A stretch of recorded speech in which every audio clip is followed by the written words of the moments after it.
Hey there, sports history fan. Arnie Chapman here from the Sports History Network.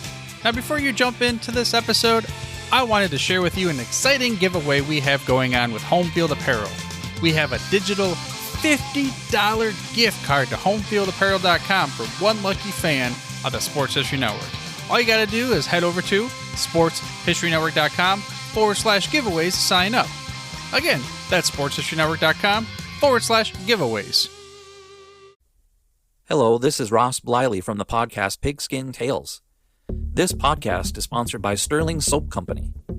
With products sold throughout 41 locations around the globe, Sterling Soap Company has a unique assortment of products to choose from for your loved one for the holidays.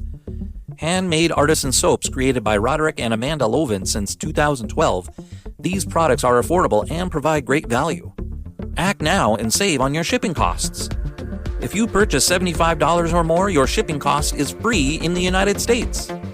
Shop now online at sterlingsoap.com.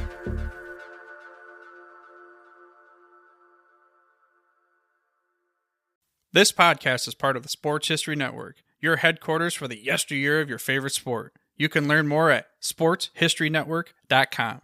Hello, old sports. Dan Newman here. Along with my brother Andrew, I'm one of the co-hosts of the Hello Old Sports podcast on the Sports History Network. You are about to hear the second half of our 2024 In Memoriam special. In this episode, we talk about everyone from Pete Rose to Greg Gumbel to Lou Carnesecca to Bela Karolyi. I'd like to thank our Sports History Network colleagues, Zachary, George, and Bob, for joining us to talk about various individuals. And a special thank you to Dana Auguster from the Historically Speaking Sports podcast. You didn't hear Dana at all in the first episode, sort of just the way it turned out. But in this episode, you hear him not once, not twice, but 3 times, talking about Hall of Famers from the world of professional basketball. Hope you enjoy, and as always, thanks for listening. All right, we are sticking in the Bay Area for another honoree on our 2024 In Memoriam, and we're going to talk about Attles, who was born in 1936 and passed away on August 20th. A member of the Basketball Hall of Fame, Attles spent his entire career with the Warriors franchise as both a player and coach.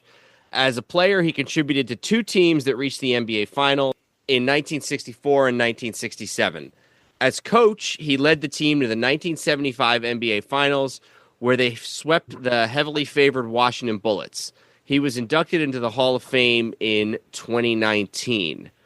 We are pleased yet again, for I think the 3rd or 4th year in a row at least, our Sports History Network colleague, Dana Auguster of the Historically Speaking Sports podcast. Dana, thanks so much for joining us again this year. Man, thank you for having me once again, man. This is my 4th year doing this, and I really, really love doing these kind of things. And I mean, get these guys that we've looked at over the years, like paying tribute to their legacies and their, what they mean to their sports or whatever. And for us as a group here at the Sports History Network, this is sort of, I look at this as like an all-star game. And like you get all of us get together and then talk about these guys. So what that means is I'm a 4-time All-Star, which means I have to renegotiate my contract. Well, you've demanded some extra compensation, and maybe we'll talk about this a little bit later. How Andrew and I have both agreed to do some guest work on your podcast at the early part of 2025. So that's in your contract, I guess, is that we have to return the favor. So Al Attles. I have to admit, I kind of knew about him very vaguely, but not a lot. He's one of those guys when you do a quiz, like a Sporkle quiz or something, to name all the NBA Finals coaches. He's kind of one of the most missed ones. He's a Hall of Famer. He won the only Golden State Warriors championship until the last decade or so with the Curry era. So. First thoughts, first impression we would need to know about Al Attles. Well, Al Attles, whenever you think about him, it's important to distinguish the fact that he was not the founder of the team. He was there long as the franchise. I mean, he's one of the last living links to the Warriors franchise when they were in Philadelphia. he, in one form or fashion, since 1960 to his death, he, in one form or fashion, was a member of that organization in one way or another, whether it was a player, coach, general manager, team president, community ambassador, whatever it was. He was part of that Warriors organization in one way or another. A couple of tidbits about him was that his plan was, after leaving college, which was North Carolina A&T, he wanted to go back to his hometown of Newark and become a gym teacher, become a coach at his junior high. But he was drafted by the Warriors, and for the next 65 years, he was basically part of the Warriors franchise one way or another. Going back to his time at North Carolina A&T, he was a smallish guard, but he was built like a linebacker, so he earned a nickname, the Destroyer, when he came into the NBA. He was a point guard. One interesting footnote about him was that on March 2nd, 1962, when Wilt Chamberlain scored his 100 points, he had the second highest point total that night, which was 17. But he was he was part of the Warriors team that went to NBA Finals twice in the 60s, 64 and again in 67, ultimately losing in 67 to the 76ers. That year, a lot of people consider one of the greatest single-season teams in NBA history, the 67 76ers, with Wilt Chamberlain, Chet the Jet Walker, Hal Greer, that group.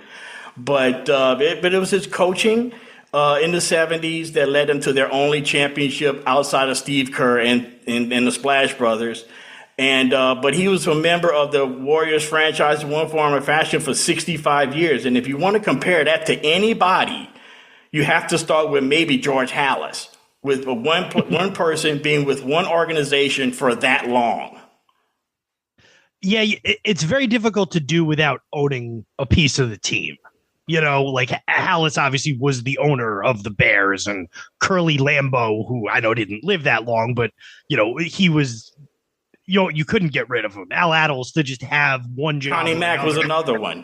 Yeah, exactly. And Connie Mack should have left a lot longer than he should have left a lot earlier than he did, but for that same reason. But yeah, it's really incredible. And one thing I've noticed with we kind of talk as we do these, various guys and certain eras. We realize these are probably the last guys we're going to talk about.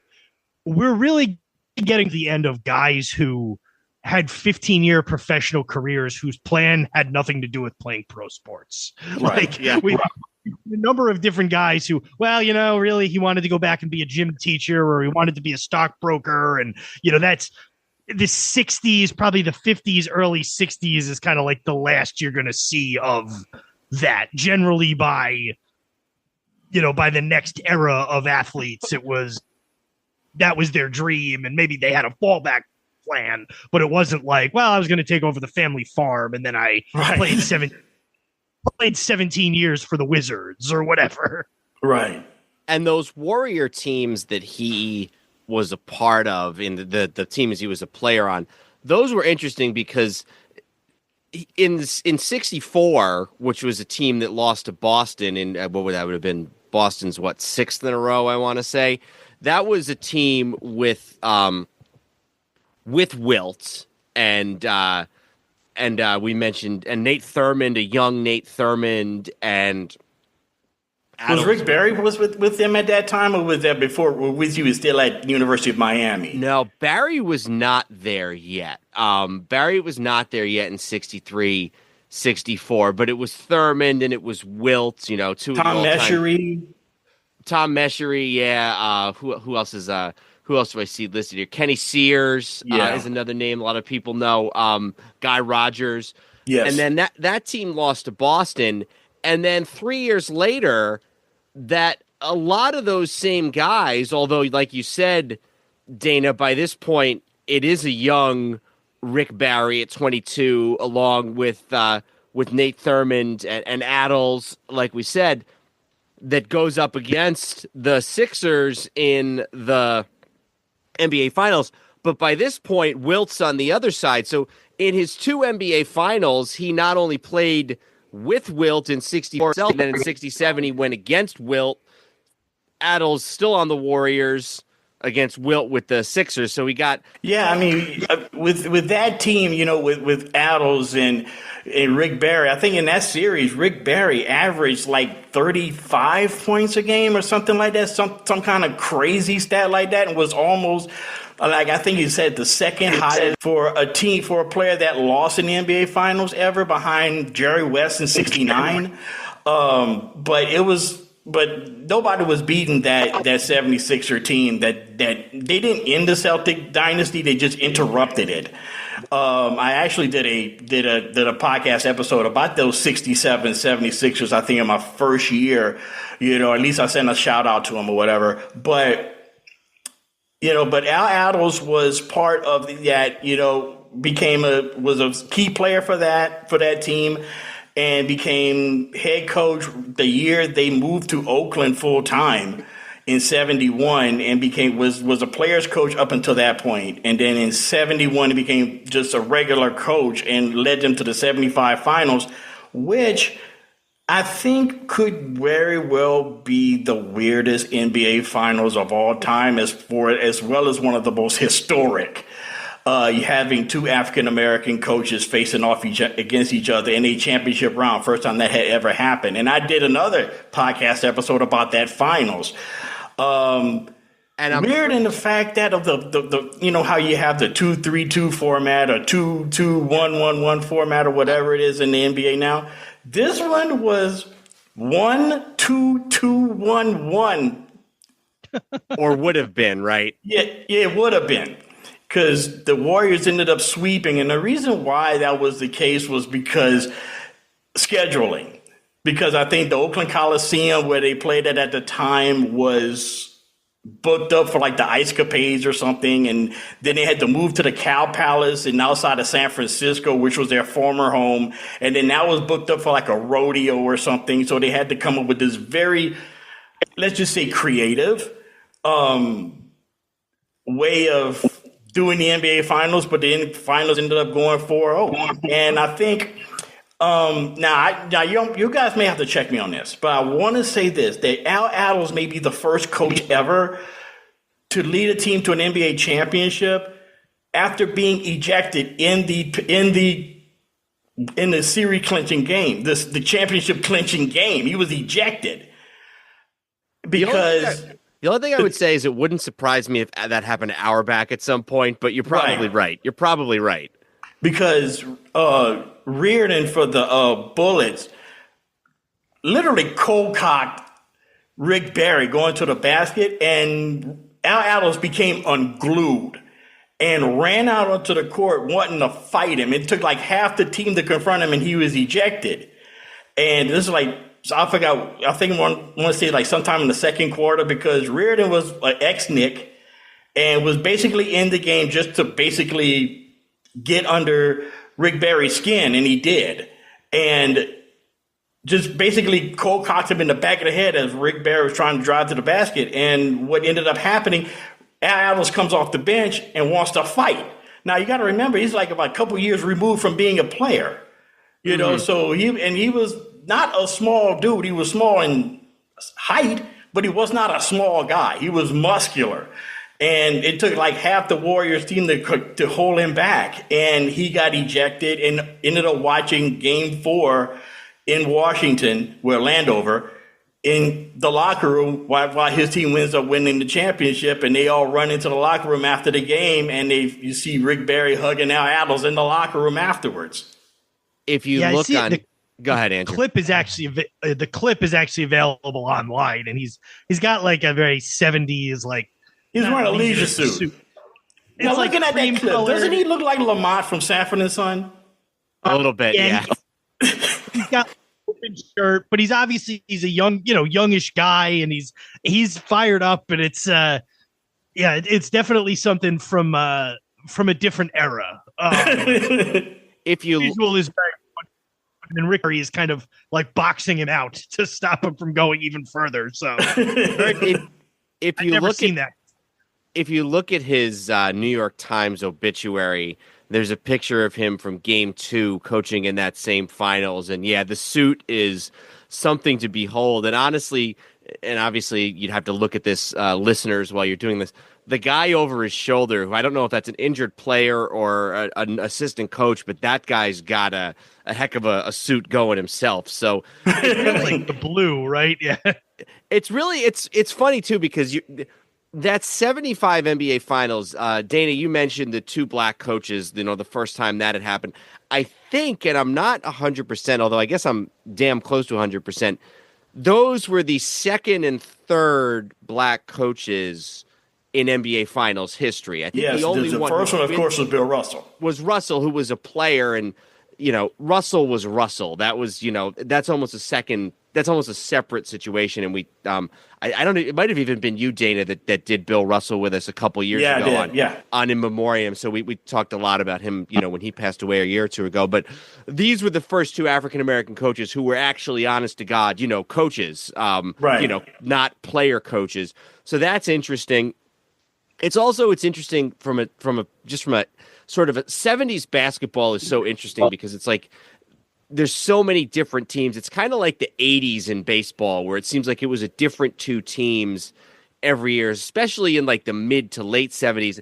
And the Bullets were in it in the late 70s when they won.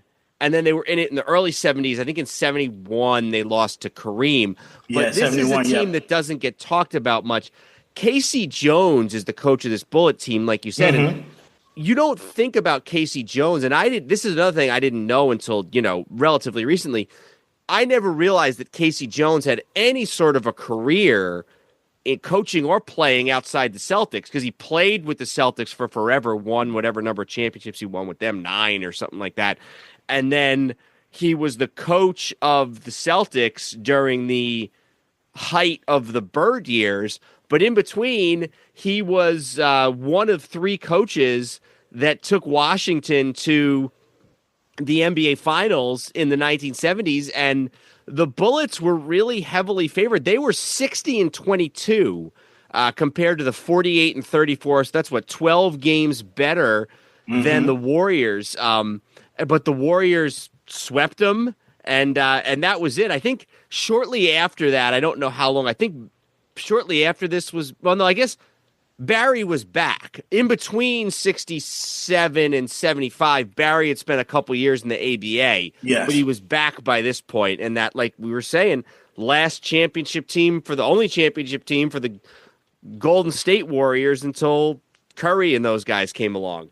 Well, with the Warriors, that you had Rick Barry, you also had Keith Wilkes, who later became Jamal Wilkes.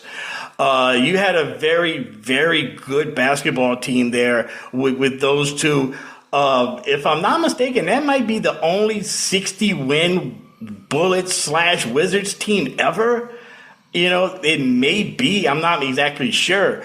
But I want to say this is very few in Wizards history. They've won very few times they actually won 60 games. Well, as a season ticket holder for the last 15 years, let me assure you there haven't been any recently. I can pretty dare that.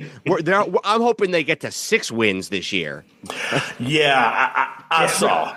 I'm just going to leave that alone. Real quick on that. Yeah, they're 60, and that year they went 60-22.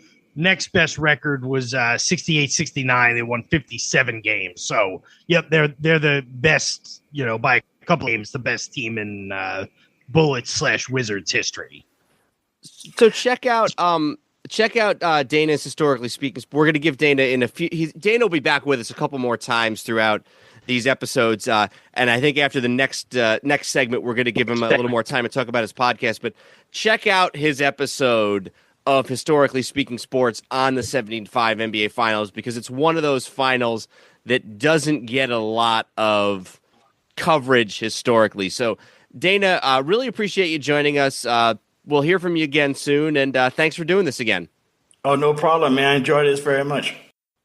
All right. Thanks to Dana for talking to us about Al Attles, and you're back with Andrew and me, and we're going to talk about Joe Schmidt, who was born in 1932 and died on September 11th. Schmidt played 13 years at linebackers for the Detroit Lions, winning NFL championships in 1953 and 1957, and making first-team All-Pro in 10 consecutive years. In 1969, he was voted the greatest Lion ever and was inducted into the Pro Football Hall of Fame in 1973. The last couple years with the Detroit Lions being so good, obviously last year they came up just short of making a Super Bowl, and this year they're hoping to do it again. They're one of the best teams in the NFL, but there's all this talk about just how long it's been for the Lions. They've never won a Super Bowl. In fact, they've never even been to a Super Bowl, but there was a time when they were one of the best teams in the NFL, and that time was the 1950s, where they won world championships in 1952, 53, and 57. And Joe Schmidt, who was a rookie in 53, won a title and then won another one 4 years later. First team All-Pro 6 years in a row, 7 out of 9. One of the real prototypes of the middle linebacker. You think all the guys from the 60s like Huff and Nitschke and Willie Lanier in the NFL, or in the AFL, I should say. Joe Schmidt with the world champion Detroit Lions was kind of the first. Yeah, and he was first team All-Pro almost 8 years in a row, 54 to 59. And then 61 to 62. I think in 60, he was a second team All-Pro. And, the point you made was exactly what I was going to say, which is like there's been a lot more backward looking on the history of sort of the Lions as a franchise the last couple of years since they've gotten good again. And the NFL has a tendency to ignore their own history prior to the Super Bowl.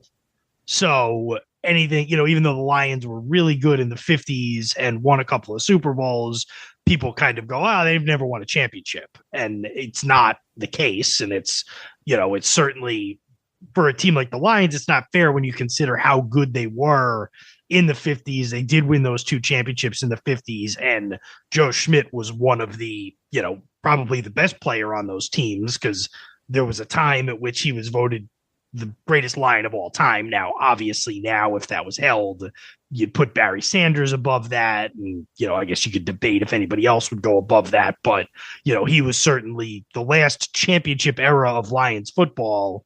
He was, it would appear, the best player on those teams. George Plimpton, who was a sort of an American journalist and kind of thought leader of the middle part of the last century, did a famous book called Paper Lion, where he spent a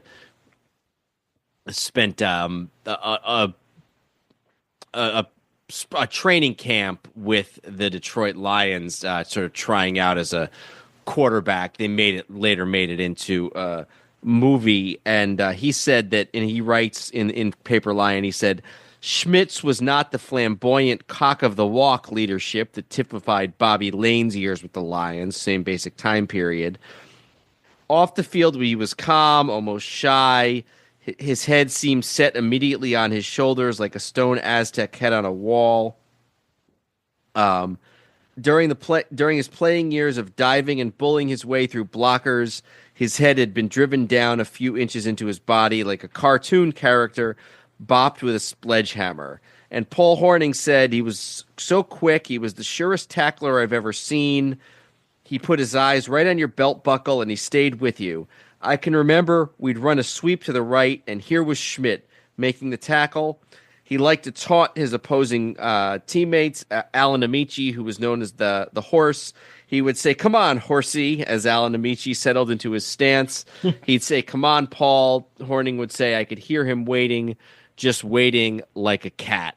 So a pioneer at middle linebacker, one of the great Lions of all time, and actually coaches the team for 6 years in the late 60s, early 70s, and in 1970 makes it to the to the NFC playoffs for the only time in his tenure.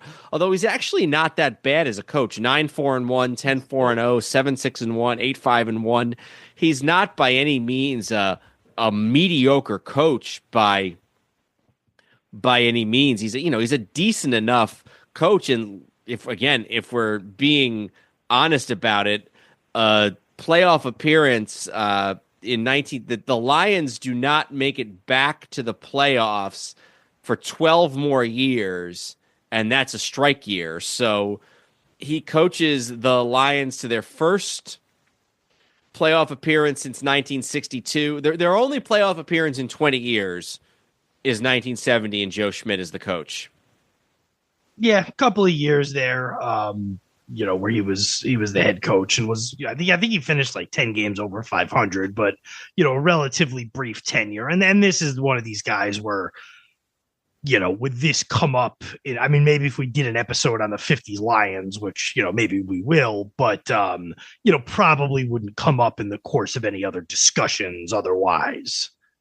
All right. Well, moving right along, this is Dan back here with you. Andrew, unfortunately, is not going to be on for this segment, but we're going to talk about Mercury Morris, who was born in 1947 and passed away on September 21st. A three-time Pro Bowl running back with the Miami Dolphins, Morris ran for exactly 1,000 yards for the undefeated 1972 team and led the league with 12 rushing touchdowns. Kick and teammate Larry Zonka were the first teammates to rush for 1,000 yards in the same season. I am pleased to be joined again. He joined me a little bit earlier to talk about Jim Otto, and back with us to talk about Mercury Morris is Bob Swick of the Gridiron Greats magazine and the Gridiron Greats magazine podcast. Bob, thanks for joining me for a few more minutes here to talk about Mercury Morris. Thanks for having me again, dear. Of course. So Mercury Morris, it's funny because I think when I was first, when I was 10, 12 years old, first sort of starting to learn about football history, and this is like, early 90s, early to mid 90s, I kind of knew about Kick and Zonka as the two leaders in the backfield for those back-to-back championship Dolphin teams, because Kick and Zonka were friends and they had similar personalities and all that type of thing. But Mercury Morris was probably, for those couple of years, just as important of a contributor as either one of them was. Most definitely. I think if historians and fans look at the Dolphins of 72 and 73, first look at the perfect season. It has not been done since then. That trio of backs were just incredible to watch, to see what they did on the field, especially in the perfect season. And again, I was very fortunate because I got to watch them play, on TV and read about them at that time. And I was just so amazed that a team could actually go undefeated through the whole season. Getting back to Kick and Zonka with Morris, I really don't think there has ever been a more perfect trio running the ball for any team in professional football in the past 50 years. That's my opinion. I mean, I really, they graced the field. They just flowed on the field. They ran the ball. The Dolphins were unstoppable. And the three of them really complemented each other. And exactly. That early 70s Dolphins team, that was a running team. I think in one of the Super Bowls, Bob Greasy threw something like 12 passes or something crazy like that. That was the epitome of a running football team. Exactly. And again, another note about those Dolphins, they were in 3 Super Bowls in a row, winning 2 of the 3. I mean, that's incredible if you think about it, with the undefeated season pieced in there between the other 2 Super Bowl games. So truly amazing. And again, they just had the balance, they had the flow where they made and had an ability to move that ball with a great offensive line that was blocking for them at the same time. And they have to get credit too in that situation. Morris himself was really a very, very flowing player, very flowing running back. He was a very natural running back. Sadly, he had a very short career because by 1976, he had an injury, I believe, in 1974 475, and he played his last season with the Chargers, and he only rushed for roughly 250 plus yards. So, but when he was in his prime, 69 basically to 74, he was unstoppable, to say the least. And I believe he had a little bit of a falling out with Shula late in his Dolphins tenure, which I think sort of expedited his the end of his Dolphins tenure. Right. But for a pure running back, he did a lot with that team and was a big contributor to the undefeated season and to the 2 Super Bowl victories they had. Morris was very fortunate because, not everybody even goes to the Super Bowl, and he had 2 Super Bowl rings out of 3 times playing in the bowl. So it's a great accomplishment on his part.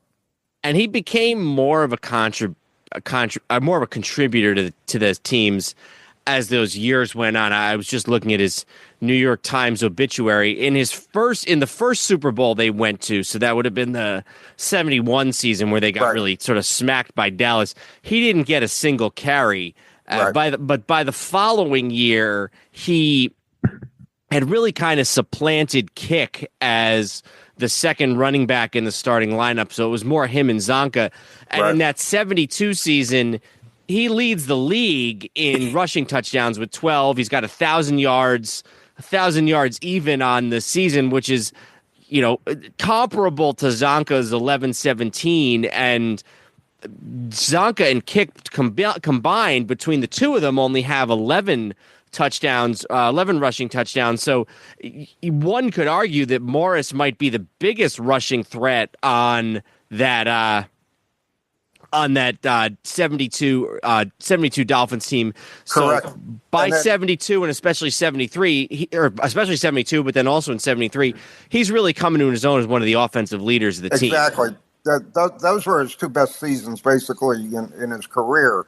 And it's a good point that you made, that he did become basically, in some cases in 72, I would view him as the number 1 running back because he did have the 12 touchdowns and he did break the 1,000-yard milestone as far as rushing is concerned, which, again, trying to put it in perspective, back then, for a player to break 1,000 yards, not counting OJ, season later, you're not, it was a big accomplishment, to say the least. So, you're right in what you're saying. He did surpass and was one of the key players of that undefeated season.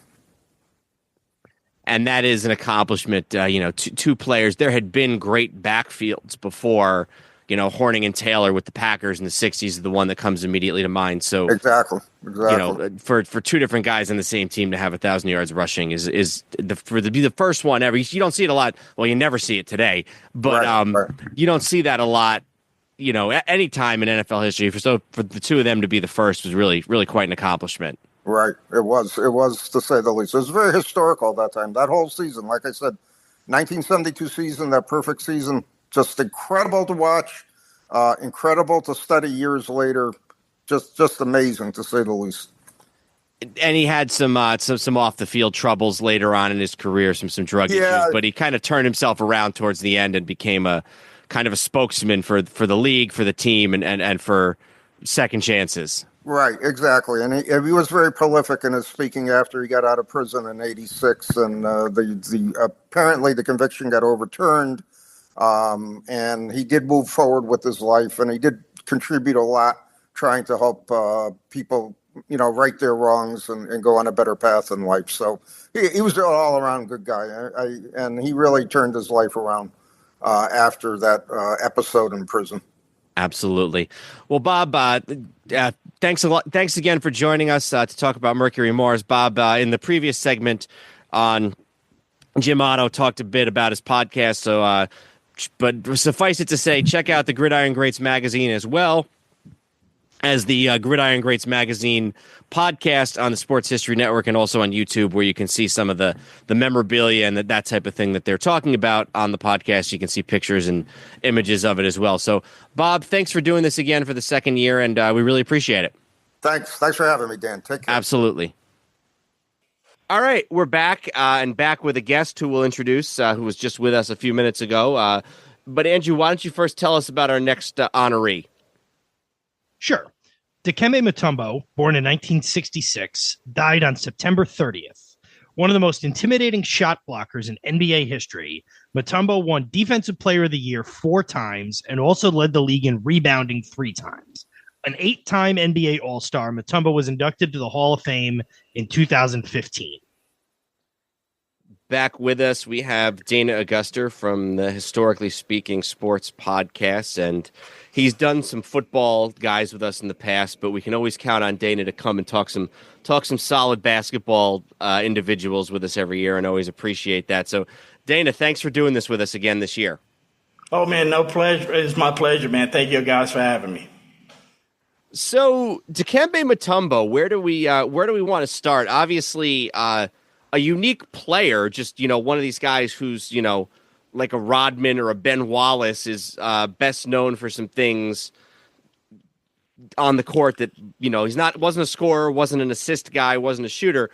So he's well known for that. And he's also just a guy with a really, really unique life story. So tell us absolutely. What your main things we should remember about Dikembe Mutombo. Well, first off, if I'm going to talk about Dikembe Mutombo, I have to say his whole name, which is Dikembe Mutombo Muplondo Mukamba Jean-Jacques Wa Mutombo. Thank you. And whenever I think of the decade of the 90s, which was the decade that I came of age in, late 80s, early 90s, especially as a sports fan, when I think of NBA of the decade of the 1990s, there are 3 images that come to mind. First, the Game 6, 1998 NBA Finals, Michael Jordan shot to beat Utah in Game 6. And as an aside, I don't care what anybody says, Michael Jordan pushed off. I'm sorry, he pushed off. But that's an aside. I'm going to leave that alone for right now. Andrew was one of the biggest Jazz fans in the state of New York, I think, during that era. So I think he would agree with you. Second, and it's funny you mentioned New York. Second image I remember that comes to mind when I think of the decade of the 90s, Game 2, 1993, NBA Eastern Conference Finals, John Starks dunking on half of the city of Chicago. I literally fell off my friend's sofa watching that game in real time. To me, that is one of the greatest in-game, real-time dunks I've ever seen. I've seen a lot of basketball. I wish I could remember that one well, but even like watching that game, and because I have it on DVD, they were up 2-0. They were up 2-0 with home court. Oh, God, they were better than them that year. Oh, my God. Anyway, I'm sorry.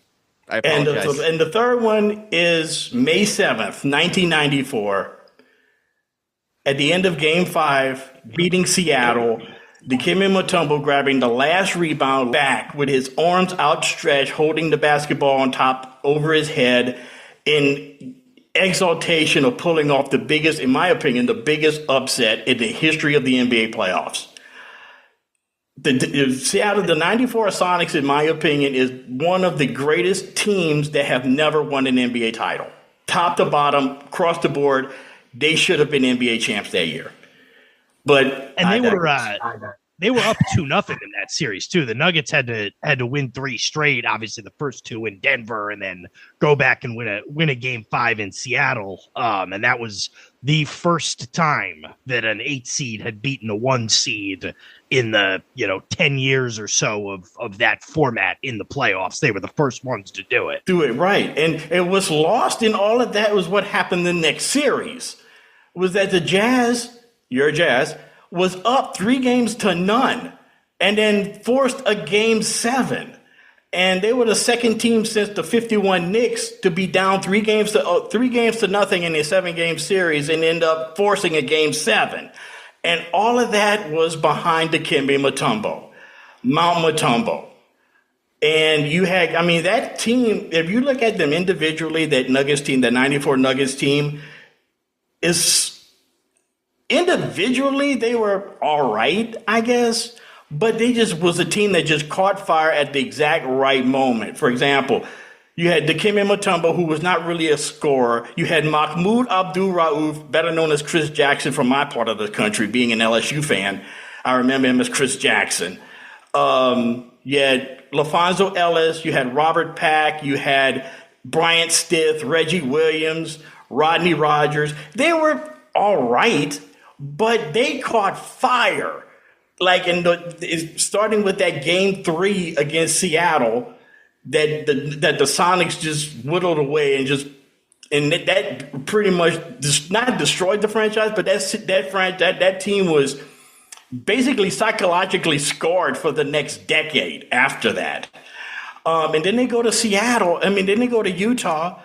They go up 3-0. And if I'm not mistaken, the Nuggets were up at halftime in Game 7. So, and most of that was just the will and the determination of Dikembe Mutombo. I remember watching him in college, with those great Georgetown teams and, with him in Morning and Rejection Row and stuff right along the baseline. I remember that watching Big Monday on ESPN, the Big East on, when I was in high school.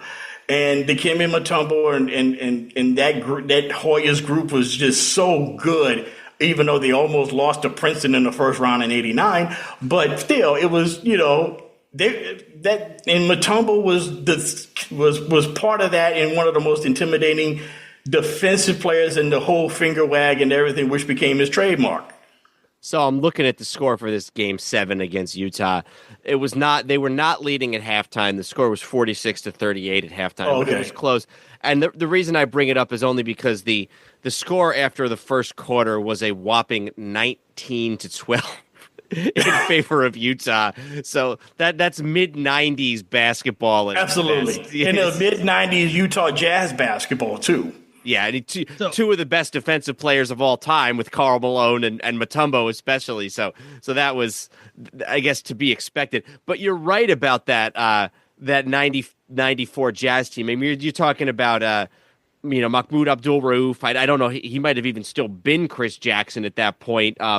Bryant Stith, and actually coached by Dan Issel. Dan Issel, yes. Yeah, and they were a 500 team. They'd been 500 the year before. They were 500 the year after. So yeah, not a great team by any stretch of the imagination. Mutombo, as kind of, I think, probably befits a guy of his skill set, he doesn't stick around anywhere for super long. He's with Denver for a while, and then starting in 96, 97, he goes to Atlanta.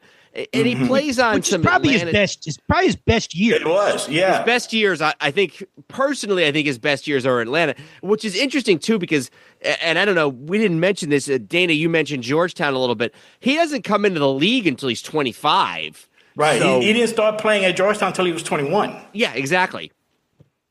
He didn't start playing at Georgetown at 21. He goes to Atlanta, and that's just like right in the beginning of that run of Eastern Conference playoff appearances, in the early 2000s. His numbers retired here in Atlanta. I've been to a number of Hawks games. Bless me. I've been to a number of Hawks games, and his numbers up there, with Dominique and Lou Hudson and Pete Maravich and all of that.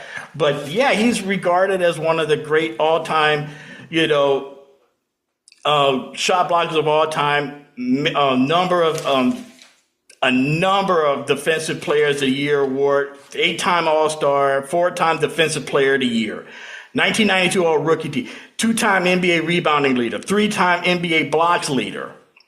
His number 55 retired by both the Nuggets and the Hawks, and he was also a key acquisition in 2001 for the Sixers. Yeah. Because had this really great All-Star game in the 2001 All-Star game, and right after the All-Star break, they made a trade for him to come to Philly, which was that final piece of that that Sixers in Eastern Conference championship team, and they ended up going to the finals against the Lakers. But he was that final piece that they needed to get to the NBA Finals. Well, and the Sixers had a guy by the name of Theo Ratliff. Yep. Who was an ex-Piston, I want to say. And he was a shot blocker. And he was an all-star. He and Iverson were all-stars for the Sixers in that 2000-2001 season. And then shortly after the All-Star game, Ratliff gets hurt. Yeah. And he's out, and it's like the Sixers got to do something. And so they make that trade for Dikembe Mutombo. Again, ostensibly, the thought was whoever gets to the NBA Finals is going to have to guard Shaquille O'Neal. And so they needed somebody, and they brought in Mutombo. Didn't work so great. They only won that first game. But, yeah, he was the last piece. And then he was also, and we'll get to this in a second, he was also considered to maybe be the last piece on another team that I'll get to in a second. But, yeah, I think probably his most prominent season, maybe not his best individual season, but his most prominent season is being sort of the second star to Iverson on those 0-1 Sixers, because they didn't need scoring. They had scoring. They had Allen Iverson, but they needed a guy to play defense and rebound, and Mutombo was the perfect guy for that, at least for a year or two. Yeah, and that was interesting side note to that game one. Before I get the interesting note to that game one. That game one was me and my wife's first date. That was our very first date, was that game one. We watched it. I remember watching it at a restaurant, her and I. We had dinner, and then that game was on. I ended up watching that shot when Allen Iverson hit and he steps over Tyronn Lue and stuff like that. And she was a Lakers fan. She's a Lakers fan, and she did not appreciate that too much. But anyway, as an aside, go ahead. I was just gonna say that was the year he won his fourth NBA or Player of the Year, fourth time Defensive Player of the Year, Defensive Player of the Year. Excuse me. That he split time with Atlanta and then the Sixers, and then I know we want to kind of circle for a landing here, but Dan, you wanted to talk about what happened the next season. Well, so two seasons later, in 01-02 is when the Nets trade for Jason Kidd. And they, after having been a moribund franchise for decades, basically, go to the NBA Finals. They get swept by the Lakers. And then the thought is they need somebody for the 02-03 season to guard Shaquille. Shaq, because, right. What was the guy's name? Aaron Williams and Todd McCullough weren't necessarily cutting it. And so they trade for Mutombo. Now, it doesn't really work out great for Mutombo in New Jersey. He actually gets hurt, and he only plays in about 24, 25 games for the Nets. He comes back for the finals, for the playoffs. I don't even know if he was there for the whole he's only there for 10 games in the playoffs, which was, the Nets made it all the way to the finals that year. So that's not the whole playoffs, obviously. And then after that, he gets traded to the Knicks. He's there for a year, and then he finishes out in Houston. And he's never by the time he gets to Houston, and that's a lot of the years when Van Gundy's the coach, and those are the Yao Ming, Steve Francis, later Tracy McGrady Rockets teams. And so he's a contributor on some, decent enough, second round type teams. So a good career, good college career, very good NBA career. And, we don't have maybe a ton of time to talk about it, but obviously all of his humanitarian work also is something that's worth noting, even if we're not going to dwell on it here. Right. I mean, the one thing about these guys, a lot of them that if you notice that passed away this year, not only just the ones that I'm going to talk about, and just in general, a lot of them had very interesting second acts to their lives. And one of the most interesting is Dikembe Mutombo, who after his playing career, he did a lot of humanitarian work in his home country of the Congo, opened up schools, opened up a hospital, has an elementary school that's named after his father, who was an educator. He opened up a hospital. He did Basketball Without Borders, with Keith, with other people, supported the Special Olympics, and got an honorary doctorate from Georgetown. So he had a very, very interesting post-career, which was, if you notice, like I said, a lot of guys that passed away this year had very interesting second acts. Some very interesting, some not so much, if you catch my drift. Well, so some commendable and some not so much. So, and of course, when I say not commendable, we're talking about the broadening career of Bill Walton. But I love Bill Walton. Come on, I love Bill Walton.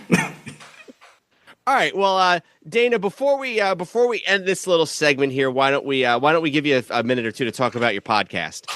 Well, right now, we're going to be entering this January. We're going to be season 5, believe it or not. And I never believe I'm never going to be doing this for this long, but I'm enjoying this. I really like it.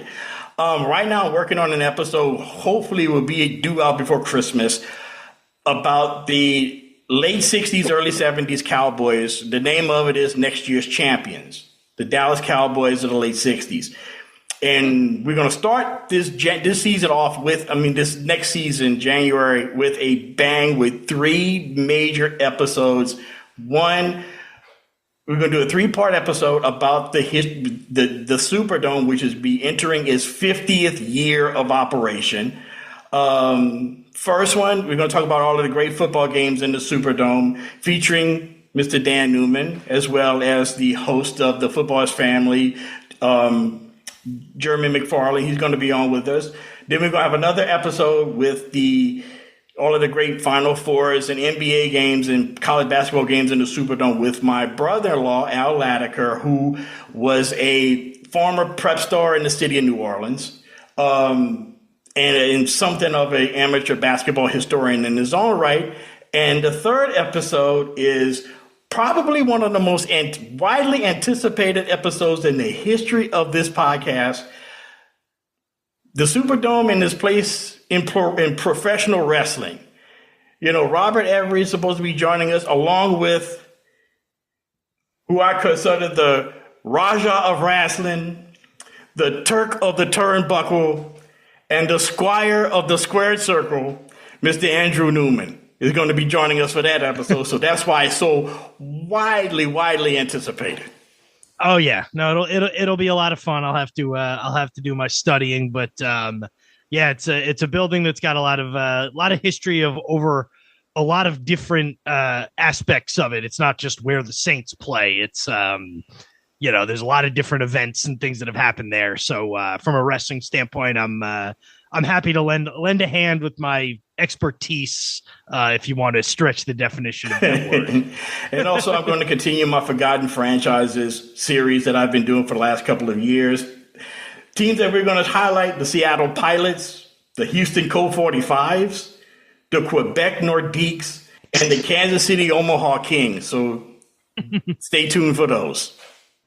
I was gonna say most of those would fall into that forgotten category. I did see something just the other day, a program for one of the first years of the Houston Colt 45s, and it was since they were the Colt 45s, there were pistols on the cover of the program, and it was sponsored by a cigarette company. So there's also boxes of cigarettes on the cover. And it's like, yeah, you probably won't see many Major League Baseball yearbooks with pictures of guns and cigarettes on them anymore. And it's also to mention that it would have been really cool if it was sponsored by Colt 45 malt liquor. Exactly. Well, Dana, we always enjoy having you. We always enjoy your podcast. It's probably the one that's most similar to us in that you do kind of anything that comes to mind. And so I think we both respect that. And this is not the last you'll hear of Dana. He'll be back with us in a little bit, and we'll talk to you then. All right, man. Looking forward to it. And Andrew and I are back, just the two of us, and we're going to talk about one of the most interesting ones we think we'll cover this year. And Andrew, why don't you do the honors? Sure. Pete Rose, born in 1941, passed away on September 30th. Baseball's all-time leader in hits, Rose is one of only 2 players with more than 4,000 career hits. He was named to 17 All-Star teams in his career and won 3 World Championships, 2 with Cincinnati and 1 with the Philadelphia Phillies. He was banished from baseball in 1989 for gambling on the sport, which also kept him out of baseball's Hall of Fame, despite repeated attempts at reinstatement. Where do we start here? Yeah, I mean, this is one where, and this is sort of different to me than O.J. Simpson, where we have to talk about Pete Rose's indiscretions, such as they are, but we want to focus on the baseball career, and we also don't want to equate gambling, which in the context of sports is a big deal. And I'm not diminishing that. And I think most of the things Pete Rose had brought on him were his own doing and were deserved. But we don't want to speak about it in the same tone as somebody who committed a double homicide. So, yeah, no, and it's definitely, it's interesting. And I don't know, I haven't started, obviously, because I'm just talking now. I haven't started to chop up these episodes and figure out whether the OJ segment is going to be in the same episode as the Pete Rose segment. Obviously, I would rather my son grow up to bet on a sport that he's playing than to, kill people. But it's also worth noting that gambling in sports has created a lot of problems through the years. And I don't know, Andrew and I may not agree on every sort of world issue, but I think we're pretty much in agreement that these leagues are really playing with fire with this gambling stuff. Yeah, and we can do this backwards because I kind of opened the door with Rose, but Pete Rose gambled on his sport as a manager. That's not in dispute. Mm-hmm. That is worse than gambling on your sport as a player, which is not a good thing either. And also he gambled on his team as a manager. On his team. And my sort of personal thing is there's no reason to believe that at some point he did not bet against his team. But we don't have evidence of that. But the facts that are in evidence are that he gambled on his sport. And you see in the modern era, we talk about guys who we talk about how I agree that these leagues are playing with fire. There's already been all kinds of problems. You hear some arbitrary things like guys in the NFL have gotten in trouble for making bets on basketball games because they were physically at the facility when they did it. And technically that's a problem. If they had been at their apartment, they would have been fine. That's a little different than what we're talking about here, but there is a red line in sports, or there used to be, and there still needs to be, about gambling on things that you have direct control over. And Pete Rose violated that, and Pete Rose was punished. And if Pete Rose had conducted himself in a little bit more of a dignified manner since 1989, they probably would have said, all right, we made our point, we will let him in. But every time he just couldn't. I think a lot of it with Pete Rose is like everything else with Pete Rose, which is that he just couldn't help himself. Showing up in Cooperstown on induction weekend every year to sell his autograph. Mm-hmm. Why? Why did he have to do that? Why did he have to distract? One thing that I didn't realize was that really, and this I think is something that people don't talk about enough, Major League Baseball didn't screw Pete. If you want to say that Pete Rose got screwed, the one who screwed Pete Rose was the Hall of Fame. And because they, after he was banished, basically made anybody who was on the ineligible list ineligible for the Hall of Fame. That hadn't been the case for 50 or 60 years. They did it to Pete Rose. And I think even Manfred at some point, and I'm not the president of the Manfred fan club by any means, but I think even Manfred at some point said, basically, like, I think Pete Rose should be considered for the Hall of Fame, but that should be separate from his status within Major League Baseball. So, yeah, I mean, I'd like to see him be in the Hall of Fame. Now, I think it would be kind of cheap if they did it to him after he died. I think he should have gone in before that. I think it was kind of wrong with them to toy with him the way they did to kind of make it seem like they were going to consider his case. All of that said, he's not a guy that I necessarily have any real sympathy for. Yeah. So we addressed that part of it. I think we should now kind of go back and just talk about Pete Rose's pretty stellar baseball life and career. Yeah, I mean, I guess the one thing I would say is I view him. Look, the guy won 3 batting titles. How do I say this? He is a compiler. There's no question that he's a compiler. He's not on anybody's list of the top 20 or 30 best players of all time. He's just not. Even if you exclude Negro League players whose stats have been integrated and, should be considered a part of that conversation, but, that's been sort of a shifting window. Even if you're just talking sort of traditional American National League, he's not on anybody's list of 30 greatest players of all time. So he, unlike Cobb, who's second all time in hits, and nobody doubts Cobb's greatness, I will say, just from an on the field point of view, there's a little bit of a compiling element to the Pete Rose statistical legacy. Oh yeah, I'm not saying the all-time leading hits leader means he's the greatest hitter of all time. I think we can, be more nuanced than that. But he was he was in baseball for 20.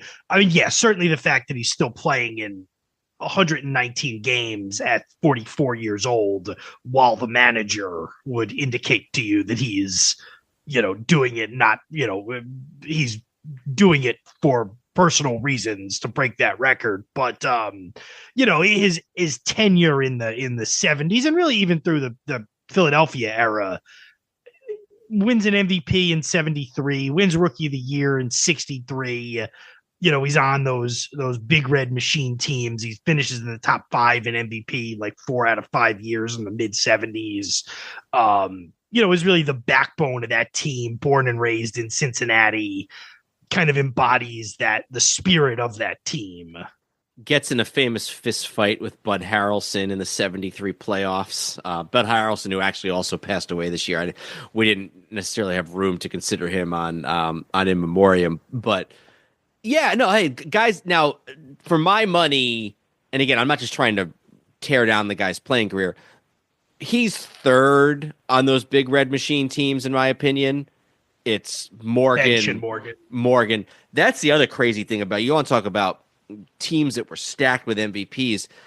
Those big red machine teams, you got 4 guys who would win MVP at some point in the 70s with the Reds. Bench, Morgan, Rose, and George Foster.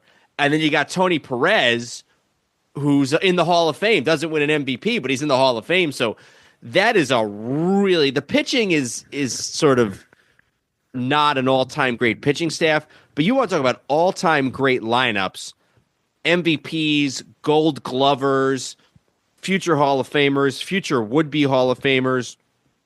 Hard to go wrong with those big red machine teams. And then, like you said, he goes to Philly at 40 years old, 39 years old, 38 when 79.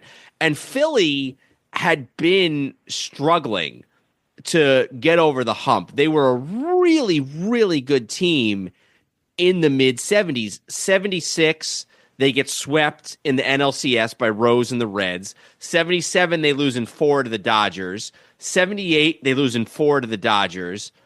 79, they are down. They have an 84-win season, but they fire their manager mid-year. And then they bring in Pete Rose. And I guess Rose's first year with the team was 79 he signed there. But 80 was the year that really sort of pushed, over the hill. And they win the 1980 World Series. They hadn't won a World Series since the World Series had been around, and this was a team that had been around since the 1880s. I think they might have won I don't even know if they won any championships in the 19th century. I'd have to check on that. But a long-suffering team that had these kind of individual years, 1915, 1950, blew the pennant in 1964.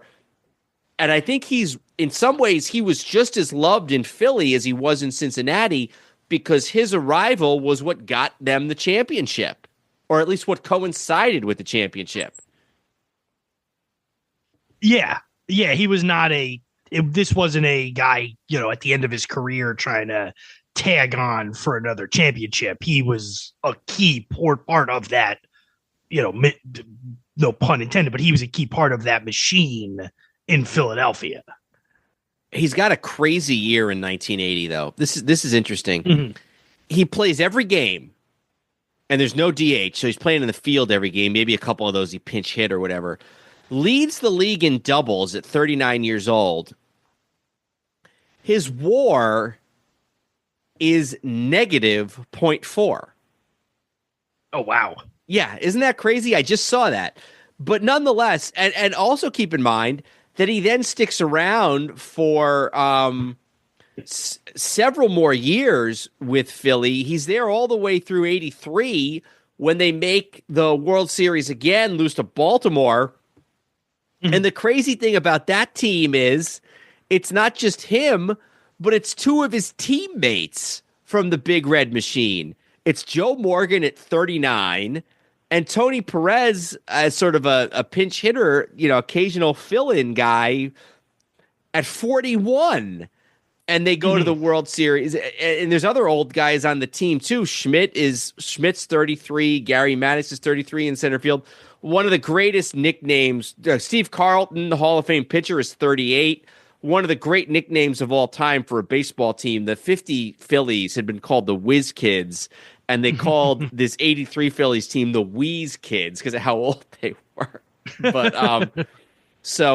and then he goes to Montreal for half a year and then comes back and manages the Reds, and there's that whole thing. So, yeah, look, hey, guy's an all-time great, no question about it. He's another one of those guys you kind of wonder if he'd fallen off the face of the earth in 1984, how would he be remembered? If he had never managed, if he had never gambled or never been caught for gambling, it's hard to say, but everything that gets written about Pete Rose gets written in the context of what happened after. I'd be curious to read a biography of Pete Rose that was written in 1982. Yeah, that's a good point. So an interesting legacy to say the least. But hey, guys, the all-time hits leader, so that's got to mean something. All right, moving right along, Andrew, why don't you tell us about our next subject? Billy Shaw, born 1938, passed away on October 4th. Shaw played his entire career in the AFL as an offensive guard with the Buffalo Bills from 1961 to 1969. He was a key part of two AFL championship teams in 1964 and 1965 and was named All AFL 7 times. He was elected to the Pro Football Hall of Fame in 1999, the only player in the Hall of Fame who never played in the NFL. So I have to admit, I knew very little about Billy Shaw, and I also, just again being honest, was not able to find out much about him either. He's got a pretty good write-up in the New York Times in his obituary, and there's some other things elsewhere. But one of the things that's really, really interesting, well, first of all, fellow Hall of Famer Bobby Bell, who was a Hall of Fame defensive lineman with the Kansas City Chiefs, said, when you played against Billy, you brought your lunch. He played every down to the maximum. He was relentless. But there's not a ton out there on this guy that I could find, but it was interesting. The only guy of the, 300 something that are in the Pro Football Hall of Fame, the only guy who never played in the NFL.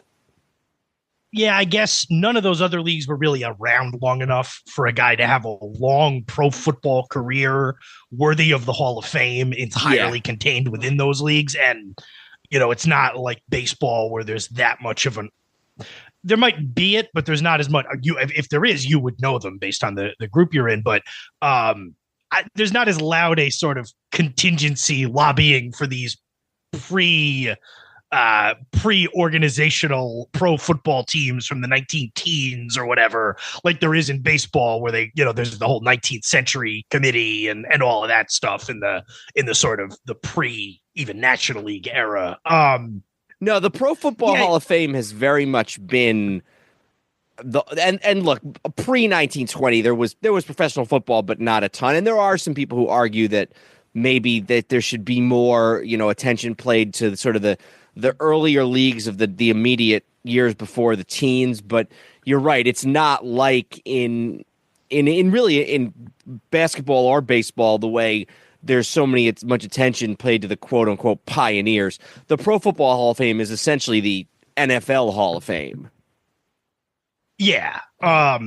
So one of the things they talk about in the New York Times write-up, because I saw that as well, was sort of how Buffalo was an outlier in the AFL, which was at the time the much more aerial league, offenses that I guess would be somewhat comparable to what you see today. Meanwhile, Buffalo, through pretty much the entire run of the AFL, was more of a running kind of team like you'd see in the NFL. And just to sort of the overlap from earlier, somebody we talked about earlier, Shaw's last year was O.J. Simpson's first year in 1969. So, yeah, I mean, you look and you think the AFL was around, 10 seasons, 60 to 69, is that right? Mm-hmm. Correct. And he was 7-time all AFL, 62 through 66, 68 and 69. I think those were all, or 7-time first team all AFL. Still the was on the Bills' 50th anniversary team, and that would have come, after all those great teams in the 90s with the 4 straight Super Bowl teams. And just the other thing I kind of think of, and this isn't, grew up in born in the 30s, grew up in a small town in Natchez, Mississippi, and then he's playing in Buffalo in the 60s. That's got to be one of the bigger sort of dichotomies from growing up and going to college in Georgia Tech in the segregation era South to going to Buffalo playing outside in the 60s. Well, and here's another way to look at it too. He is the only Hall of Famer on the only championship teams that the Buffalo Bills have ever had, because, we talked about it a little bit before. In all those OJ years, they only made it to one playoff game. Obviously didn't win it, never even sniffed a Super Bowl or anything like that. And then they lost the 4 Super Bowls in a row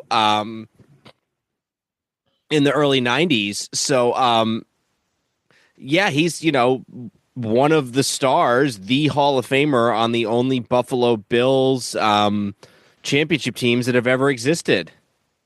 Yeah, and as we're recording this on New Year's Day, actually, this section, and the Bills are, going to go into the playoffs as the number 2 seed in the AFC, and the Bills are one of the favorites to win the Super Bowl, as they have been for the last bunch of years. And there's a few guys on that team who are already going to be Hall of Famers. Josh Allen's going to be a Hall of Famer if he never, plays another down in the NFL.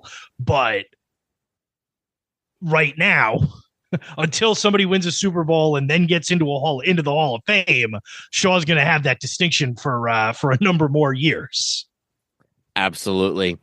All right, well, why don't we move on, and I will tell everybody about our next commemorated individual, and that's going to be Louis Tiant, who was born in 1940 and died on October 8th.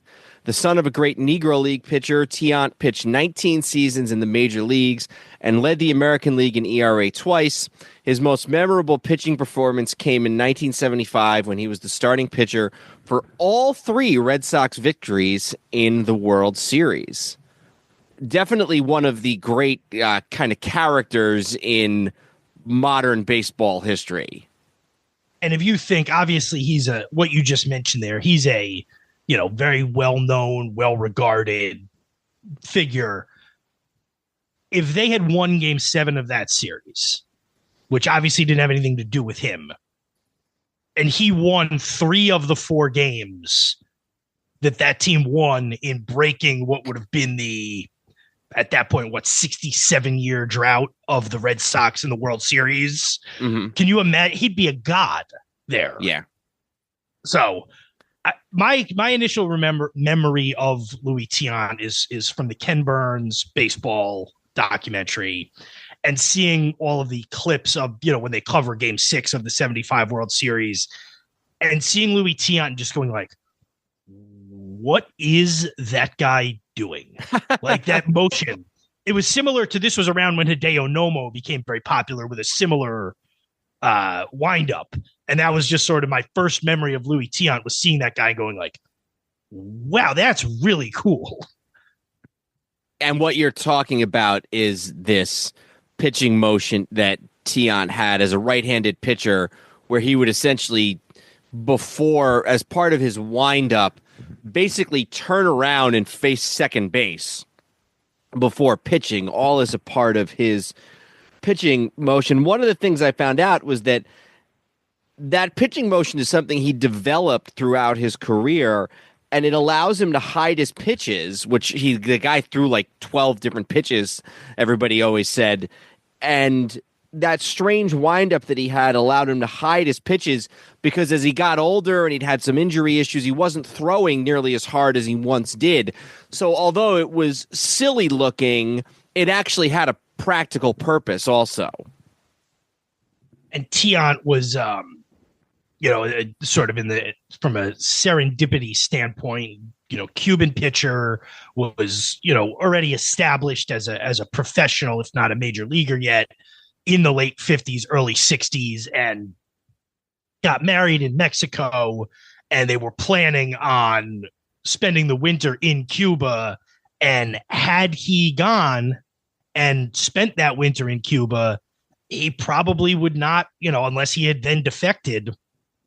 But he smartly the Bay of Pigs invasion had already happened, and he I guess read the tea leaves and decided not to go back to Cuba and, continued his professional baseball career, and actually then didn't see his family for, I think, about 15 years, his parents who were in Cuba. Yeah, and I think in what I read, I think his parents ended up defecting at some point, but it was a big deal, and it actually involved Senator George McGovern delivering a note to, I don't know if it was Castro or somebody with the Cuban government, delivering a note from one of the senators from the state of Massachusetts urging that Tiant's parents be allowed to come for one of the games that he pitched in the World Series, and they did. We talked about this a little bit in our World Series episode a few months back, and so that's sort of another part of this story, of this great story of the 1975 World Series, that through an arrangement with the Cuban government, Tiant's parents are able to come see him pitch in the World Series. Interesting note here. He starts his career with the Cleveland Indians, and I've heard this story told many years ago by Whitey Ford, and the joke was, and hold on, you just have to give me a second here because I messed something up here and I got to find this.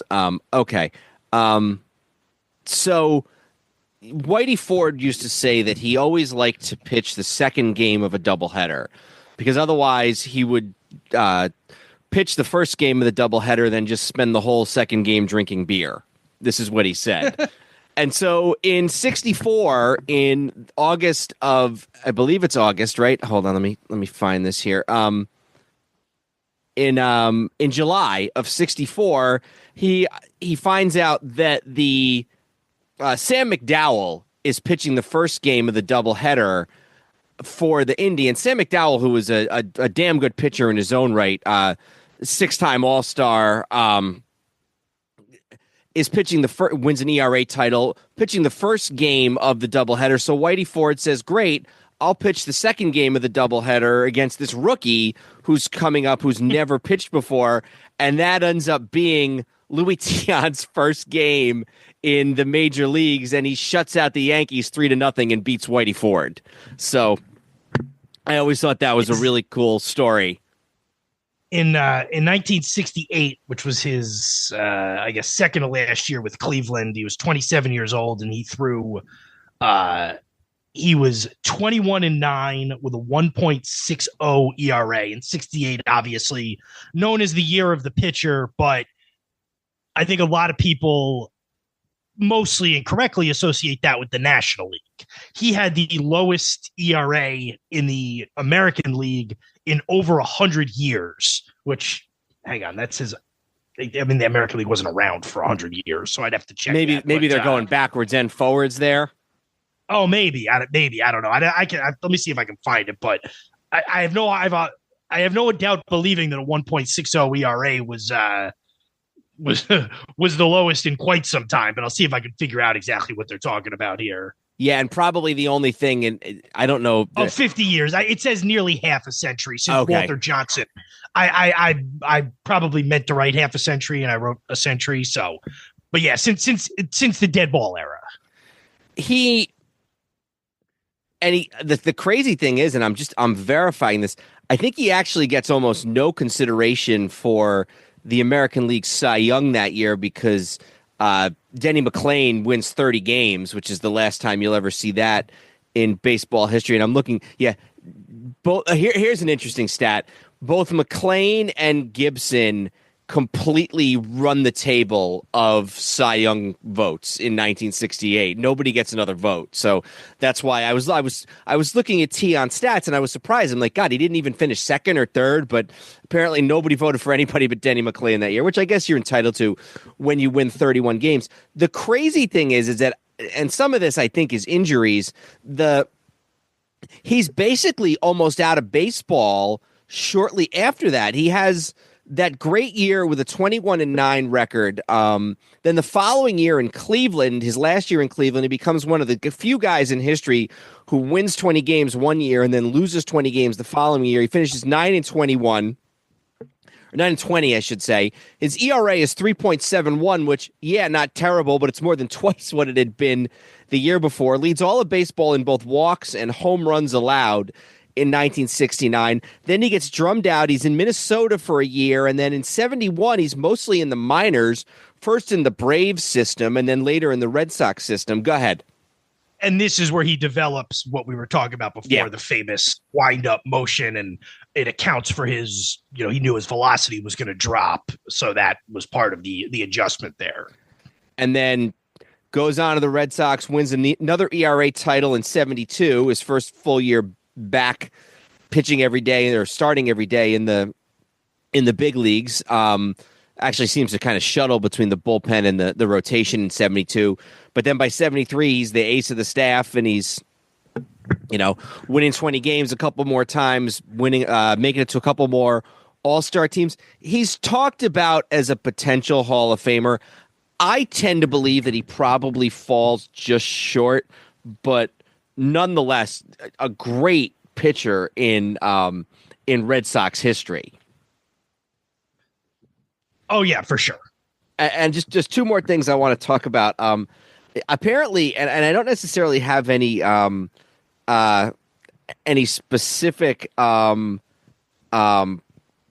examples here, but apparently he was a really well-known practical joker. And when he first gets to the Red Sox, his first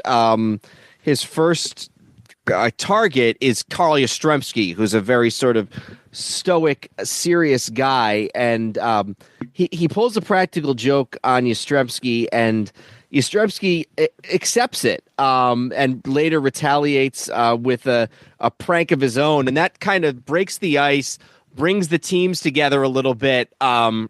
Brings the team together a little bit. In fact, Tiant even gives Yaz a nickname. He calls him the Great Polacco, which I thought was pretty good. And so, a guy who was not only a really, really good pitcher, but a great teammate.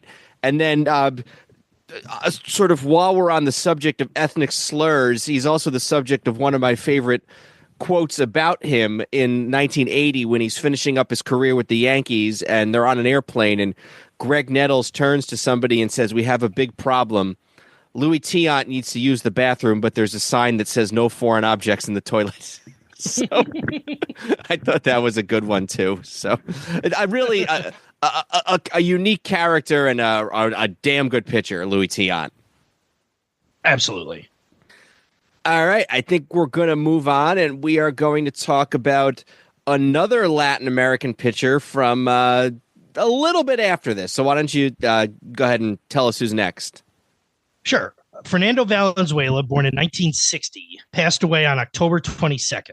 He pitched 17 seasons in Major League Baseball and was a six-time All-Star with the Los Angeles Dodgers. Valenzuela's greatest year was his rookie year of 1981 when he pitched 8 shutouts, won Cy Young and Rookie of the Year honors, and led the Dodgers to a World Series championship. The Dodgers retired his number 34 in 2023. There's been a lot of work done on this, and I'm not really an expert. One of the things that came with the building of Dodger Stadium is a lot of poor Mexican Americans, Mexican immigrants were displaced from their homes in this Chavez Ravine area. And it's always been said, probably with some truth, that one of the things that got the Mexican American community really to warm up to the Dodgers was 20 years after Dodger Stadium first opened this summer of 1981 with Fernando Valenzuela winning Cy Young, Rookie of the Year, starting the All-Star game, and helping to lead the Dodgers to their first World Championship since the days of Sandy Koufax 15 years earlier.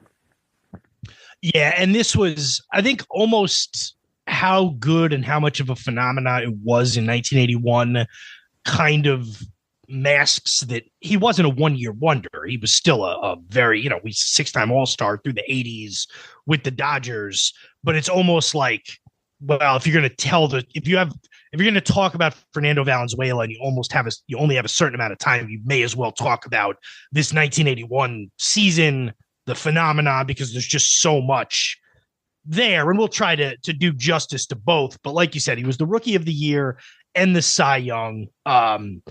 He started 8-0 that year with 7 complete games and 5 shutouts and a 0.50 ERA. He ended up 13-7 with a 2.48 ERA.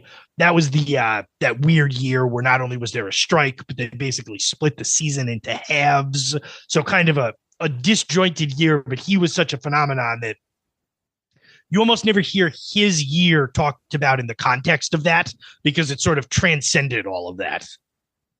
Yeah, I think that's exactly right. I think this is Vince Scully talking. This is from his New York Times, from Fernando's New York Times obituary. It says, Fernando mania bordered on a religious experience. Fernando being Mexican, coming from nowhere, it was as though Mexicans grabbed onto him with both hands to ride to the moon. And Tommy Lasorda, early in that 81 season, says that he couldn't compare his statistics or his repertoire to anybody. So, yeah, like you said, a one-year phenom. He gets invited to the White House and all that type of thing. But then he does end up sticking around for quite a while afterwards. And I think another reason why maybe he doesn't get remembered for his sort of whole career as much is that he is on the 88 team, the Dodger team that goes to that wins the World Series. But I think he's injured because he doesn't appear in either the NLCS or the World Series that year. Yeah, and just going back to what you were talking about before, and this article on Saber talks about it. It says, just the Latin, it says, the Dodgers have been the first major league team to broadcast in Spanish, but Latino attendance remained relatively low. 8% of the total in a region where the Spanish-speaking population was growing. And it's always funny when they talk about the Spanish-speaking population in Los Angeles as if it's a new phenomenon. It's kind of called Los Angeles. In 2005, the estimate was that 42% of Dodgers attendance was Latino. Now, you can't credit that all to Fernando Valenzuela, but you can certainly, it's sort of like how Babe Ruth got the whole Yankees thing started. And, by the 60s, with the Yankees being that popular directly because of Babe Ruth? Probably not directly, but he got the ball rolling, and that's sort of what we're talking about here. But you're right. It's a weird case of his rookie year was the highest it would get, was his most dominant year. But you also don't want to reduce it to, well, it was all downhill after that and gloss over how good he was through the mid 80s. And then he did throw a no-hitter as late as 1990. And he pitches well in the postseason. Actually, his worst postseason is 81. Well, his worst postseason I guess you could say his worst postseason is 81. And then in 83, who was that have been? That would have been Philly that they played in the NLCS. He wins his only start, pitches 8 innings and gives up only a single run. They win that game. And then in 85, in 2 starts, in 14 innings, he gives up only 3 runs with a 1.88 ERA. He's got a 1-0 ERA record. That would have been, I guess, St. Louis that they go against there. So you think maybe if you don't really think those Dodger teams, because they won in 81, they won in 88, and they weren't even in a World Series that whole rest of the time. But if he had gotten a chance to maybe pitch and win in another World Series, maybe his full legacy would be a little bit more well known. So he gets cut by the Dodgers right before the 91 season starts and kind of bounces around. He's with the Angels that year, but I think for only like 2 or 3 starts. A year with the Orioles, a year with the Phillies, a couple of years with the Padres, and then retires after a little time with the Cardinals in 97, and actually was sort of, despite living very close to the Dodgers, to Dodger Stadium, was bitter and was kind of estranged from the franchise by his choice. But that ended in the early 2000s, and he actually went on to be one of their Spanish language broadcasters for, I think, up until 2023, when his health just gave out. And, obviously bit of a sore subject as Yankee fans, but his passing right as the World Series was about to begin, that the Dodgers won. It was their second World Championship, but they're, since 88, but the 2020 season was obviously much different. The games were played in Texas. This was their first World Series at Dodger Stadium, and with one of their big stars who was still associated with the franchise having just passed away, it was somewhat fitting.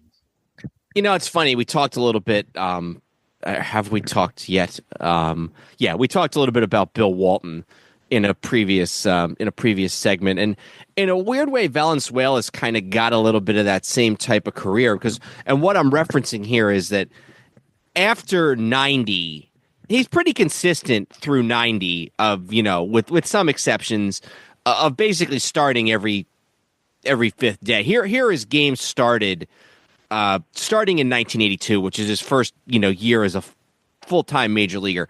37, 35, 34, 35, 34, 34, down to 22 in 88, which is that other World Series that I mentioned, and then 31 and 33. So then in 91, he only appears in 2 games. And then in 93, he's back up to 31. And then the next couple years, 94 and 95, doesn't start as much, doesn't pitch as much in general. But then in 96 at 35, the guy gets 31 starts, which basically means he's pitching every 5th day, and he's a key contributor to a really good Padre team. That Padre team is 91 and 71. They win the NL West, lose in the first round of the playoffs, but that's a team of, chock full of, Tony Gwynn and Rickey Henderson and, Trevor Hoffman, a good Padre team. So you don't even realize it, but he was a contributor to a division-winning team only a year before he retired. Yeah, and then they would obviously go on the next year to make the World Series in 98. 2 years later. 2 years later, yeah. Yeah, absolutely. All right, well, we'll move on now. Okay, moving right along, we are going to talk about Dub Jones, who was born in 1924 and died on November the 2nd. Jones played halfback and flanker for the Cleveland Browns in the late 1940s and early 1950s, winning 5 league titles between the AAFC and NFL.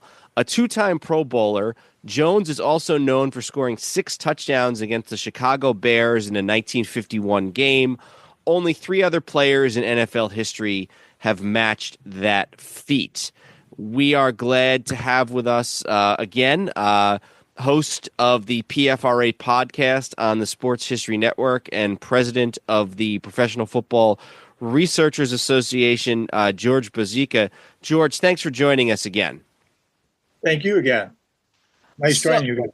Absolutely. Thank you. So one of the things that we really sort of talk about a lot on this podcast when we do these in memoriams every year is sort of the last members of dynasties or great teams passing away. And we've seen it a lot with the Packers of the 60s. We've seen it. We talked earlier about Carl Erskine, who was probably the last Brooklyn Dodger, guy remembered as a Brooklyn Dodger that we'll ever talk about. Celtics, Russell, Jones, Heinsohn have all passed away. We're starting, unfortunately. We talked with Darren Hayes at the beginning of this special. We're starting to see guys from the Steelers of the 70s pass away, whether it's Franco Harris a couple years ago, Andy Russell this year. Safe to say that probably this is the last person who was of any real impact to those great Cleveland Brown teams of the 40s and 50s. And so well, it's a shame the man passed away even at 100. It is nice that we get to commemorate somebody who we started doing this podcast long after most of these guys passed away. Yeah, most definitely. I was interested in that. I was always intrigued by Dub Jones and what his story was, because you always heard about Otto Graham, you always heard about Merriam Motley, you always heard about Dante Lavelli and Max Speedy and Bill Willis. All the great players on that Browns dynasty from the AAFC and then into the NFL. But I think Paul Brown maybe said it best. He said that Dub Jones was probably the most underrated player in the league back during that time frame in 1951. So he was, he was a great player for the Browns then. Playing with a lot of great players, and sometimes, greatness is sometimes diminished because of who you're playing around. But Dub Jones was a key cog in those championship years of the Browns in the 40s and the 50s. And then just to sort of tie into the beginning of the show, which, pulling the curtain back, we just recorded a few seconds ago, he had a hand in the 64 championship team because he was brought back after Paul Brown was fired. He was brought back as the receivers coach under Blanton Collier. So he's pretty much every Browns championship he's had something to do with, right? Yes, he did. He was an assistant with the Browns under Blanton Collier.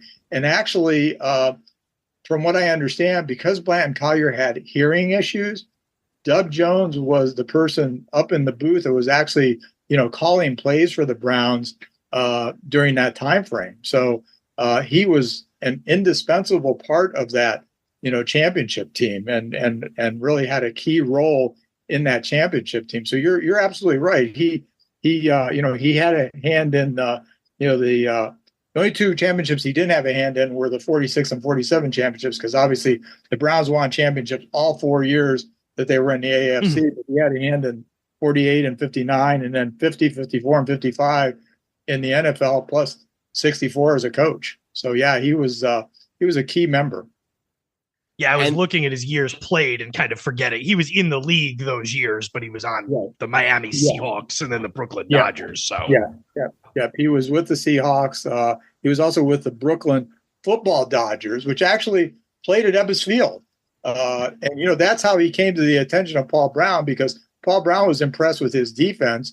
So he traded for him, and he always said that was one of the greatest trades he ever made, if not the greatest trade he ever made, because he traded a first-round draft pick and got Dub Jones, who, as I said, became the third receiver in that great backfield that they had during that time frame.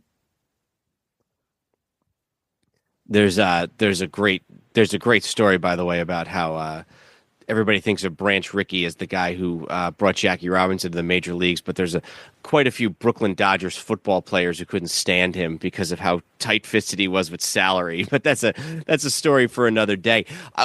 One of the things that's interesting about this Browns dynasty is the fact that the best years really happened in the AAFC, right? That was when Motley was at his best, and probably when the receivers Lavelli and Speedy were at their best.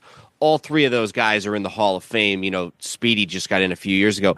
And in my research, it seems like Dub Jones was the guy who really started to pick up the slack some as the Motley, Lavelli, Speedy sort of started to age in the early 50s, left the team in some cases. He kind of picked up the slack and was much more of an important part of that offense of the early to mid 50s than some of those other guys were. Yeah, he was. He could run, and he could also, receive well in both. And he was sort of one of those sort of, all-purpose backs that you had, during that era. The other ones that always come to mind for me for that era and moving forward were guys like Frank Gifford, guys like Lenny Moore, guys like Paul Horney, they could catch the ball but also run with the ball. Some say that he was considered a flanker. He was really successful when Paul Brown would put him in motion, and he was really successful, receiving the ball. whether I think some say that he invented with Paul Brown the flanker position. I think it had existed before then, but obviously, they honed it and continued to develop it, and that was sort of the position he played. With being the man in motion, and it just made it that much more difficult for defenses to defend the Browns and defend him. It's an interesting story. The game that he caught the six or scored the 6 touchdowns, apparently, and this would have been just unbelievable at the time, because Paul Brown, as we know, was very much in control. Otto Graham actually changed the play so that Dub Jones would have the opportunity to get the 6th touchdown. And he said Paul Brown never said anything to him because the play was successful, and Dub Jones did get the 6th touchdown. And it wasn't something that I think Dub Jones was out for, because they said that one thing key about Dub Jones was he was a no-nonsense kind of guy. It was no self-promotion. He was all about the team. He said that he was the kind of guy that, he would have hated end zone celebrations. He was just that kind of guy. Paul Brown said he had speed, he had guts, he had to know how to be a great player. And that's the kind of guy he was. He had also, as a coach, he had a real close relationship with Eddie Robinson at Grambling, and actually did some scouting for him. And they said that he was really a special man because he didn't see color. So he was also, I think, significant in that regard too, that, he had this kind of relationship. And another thing too, I don't know if you guys plan to get into it, he's the father of Burt Jones. And Burt Jones was a great quarterback for the Colts. Mm-hmm. If he hadn't gotten injured, we might be talking about Burt Jones getting into the Hall of Fame. I know Bill Belichick, for one, thought real highly of Burt Jones and his ability as a quarterback. So, Dub Jones not only had a great career himself, but his son also had a great career that was cut short by injury. There was a time when Burt Jones was as good as any quarterback in the league. Yeah, he was. I'll be honest, I didn't realize that. I mean, I think because the name Jones, you don't automatically make a connection like that until researching for this episode. Yeah. Sorry, Dan, what were you saying? No, I was going to say Burt Jones is one of these guys who's got one of the most interesting situations, in that he was his only first-team All-Pro and his only Pro Bowl and his only MVP were all in the same year in '76, and that '76 Colts team was a good team too. Yeah. I don't know exactly where they ended up, but they were a playoff team. That might have even been the last that year. One of those years was the last playoff year in Baltimore for them, but that's a story for another time. Before we let you go, George, why don't you tell us a little bit about your podcast, but then also about the PFRA, because I'm a member and really enjoy it. So maybe tell us a little bit, because the two things obviously tie in together, the podcast and the PFRA. So just tell us a little bit about those things. Yeah, we started the podcast in late 2022, early 2023. It's the official PFRA podcast. It's a part of the Sports History Network. I co-host the podcast with my son, John, who by occupation is a sports broadcaster here in the Northeast Ohio area. And we basically have, former players and authors on the podcast. We try to, if we can, try to release a podcast about once a month, as long as our schedules allow. And as I said, we've been doing that now for about 2 years. And as you indicated, I'm president of the Professional Football Researchers Association. We were founded in 1979 at the Hall of Fame. And our mission is to preserve and disseminate the history of pro football.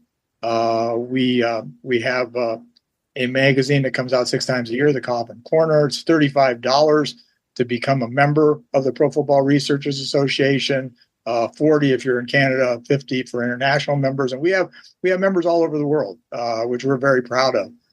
Every other year we have a convention, and we just recently announced that our 2025 convention is going to be in Minneapolis, St. Paul in July of next year. And we continue to add speakers and events to that program. But I encourage anybody that has a love of the history of pro football, even if you're not a historian yourself, to join the organization. I always say it's the best $35 you'll spend. Yeah, it really is a great organization. I joined during the pandemic days of COVID, and have become more active since. Been to the last two conventions. Really looking forward to Minneapolis or St. Paul, I guess technically in about 6-8 months here, and also just want to put in a plug that if you like what you hear, what George is saying about the PFRA, and you live in the DC Baltimore area, feel free to reach out to me, because I and a couple others have started to put together the Baltimore DC chapter of the PFRA, and we've had some really good conversations and presentations with that. So I want to thank George for letting us get started with that as well. So yeah, that's been one of our initiatives the last year or so, is to try to get chapters started. We had a real active chapter in Western New York and Buffalo. Thanks to you, we have the chapter that you began. We also have a chapter in Michigan, and we also have what's called the Great Plains chapter, which is really sort of an online chapter basically in the Minnesota, Wisconsin, actually Canada area. So we're real proud, and we're hoping to start a couple more. It's something that we sort of borrowed from Sabre, our baseball counterpart. They have chapters all over, and so we're hoping to use this as a tool to develop our membership and all over the country. Absolutely. Absolutely. Well, George, we're always glad to have you on to do this. Always really appreciate your contributions. It's unfortunate that these players and coaches that you are so expert in keep passing away, but it's nice that you're able to join us every year to honor one or two of them. So thanks so much again. Happy holidays to you, and we appreciate it again. Thanks so much. Thanks, George. Thank you. All right. Well, thanks to George. And we're going to move on now and talk about somebody completely different, and a sport that we don't necessarily give much time to on this podcast. But we're going to talk about Bela Karolyi, who died on November 15th.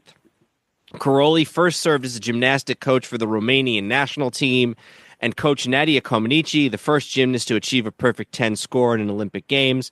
He later defected to the United States and coached Mary Lou Retton at the first 1984 Olympics and Kerry Strug at the 1996 Games.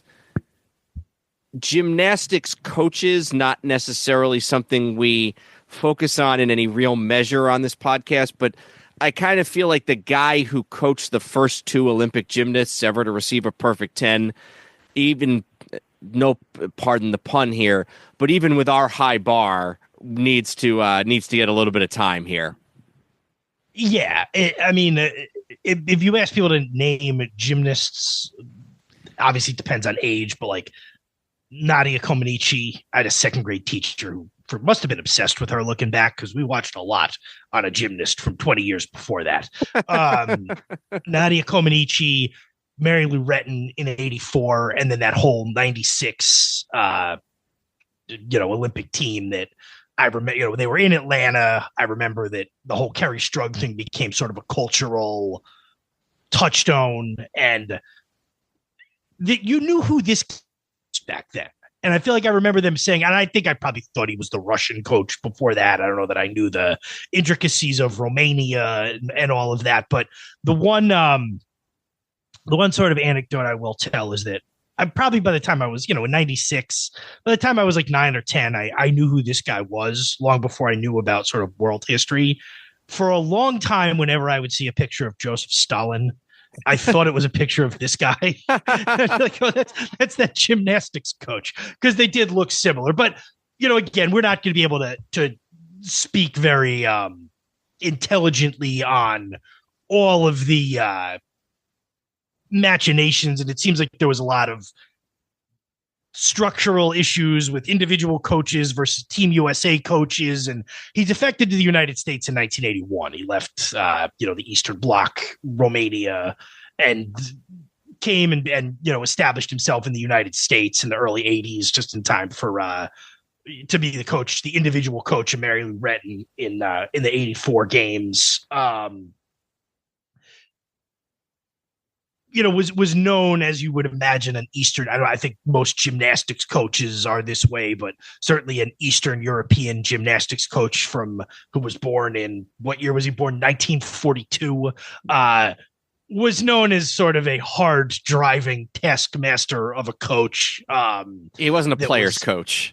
That was possibly it said they've been severely criticized for the coaching style, which many gymnasts have called abusive. And then there's the whole, he wasn't personally involved, but how much should he have overseen the whole Larry Nassar sexual abuse scandal? We'd have to get into that super deeply. So we'll kind of, maybe. So we won't. Well, we want to mention it, but I don't want to necessarily get super into it without knowing all the details and spending a lot of time on it. No, and I think it's worth mentioning because he did have the association with Nassar. Plus, there's the larger question of whether it contributed to a culture, right? Yeah, and I guess the thing you would say is this guy was very, very influential with the most successful, with a lot of the most successful female gymnasts in the world for a good 30 plus year period, and was a very significant figure. He's in the International Gymnastics Hall of Fame. So, very, I don't know that to be another gymnastics coach that would probably cross our threshold for us to talk about. But I think I didn't look at this and go, why did Dan put Bela Karolyi on here? It's certainly somebody you need to talk about. And if you think about it, I mean, there's a lot with the 96 Olympics. Obviously, the bombing is one thing, but from just sort of putting that aside, there's really sort of three lasting images, especially from an American point of view, of that 96 Olympics. And it's Muhammad Ali lighting the torch. It's Michael Johnson doing all the stuff that he did in the track, the sprinting events. And then it's Bela Karolyi cheering on an injured Kerry Strug to complete her final event and win the gold medal, and him, lifting her up in celebration. And so I think he held her during the medal ceremony. That's right. That's exactly what it was. So, yeah. So there's, a lasting sports image sort of our lifetimes, of our growing up years. So, and I think probably a lot of people our age remember that event for the image of him with Kerry Strug. So definitely worth mentioning. For sure. All right. Well, we are starting to come down the home stretch here, and we a couple of minutes ago, before you heard from us with Dana on Bob Love, you heard us talking about Bela Karolyi, who was a legendary coach in his sport, and now we're going to talk about a different type of coach and a different type of sport. And Andrew, why don't you tell us who's next? Sure. Lou Carnesecca, born 1925, died on November 30th. Born and raised in New York City, Carnesecca coached at St. John's from 1965 to 1992, with a 3-year break to coach the New York Nets in the early 1970s.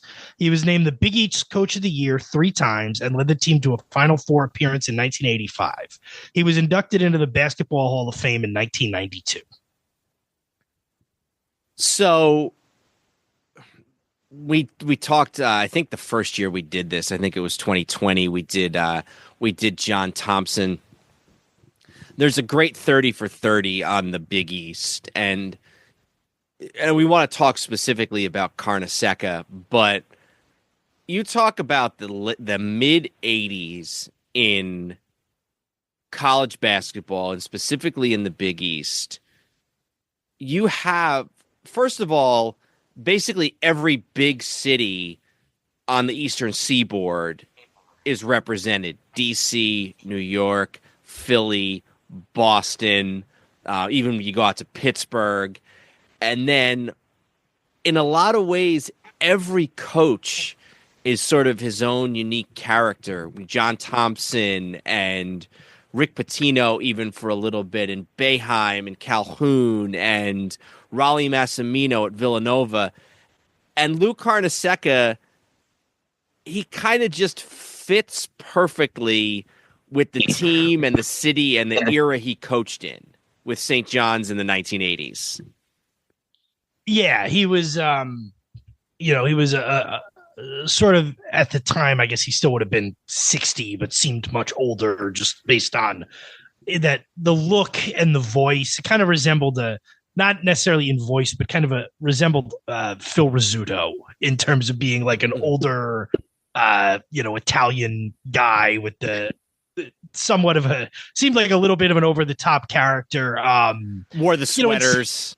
And St. John's, I know you can talk about the 50s and things like that, but St. John's is not naturally inclined to be they're not naturally magnetized towards the top of the Big East in the terms of the program.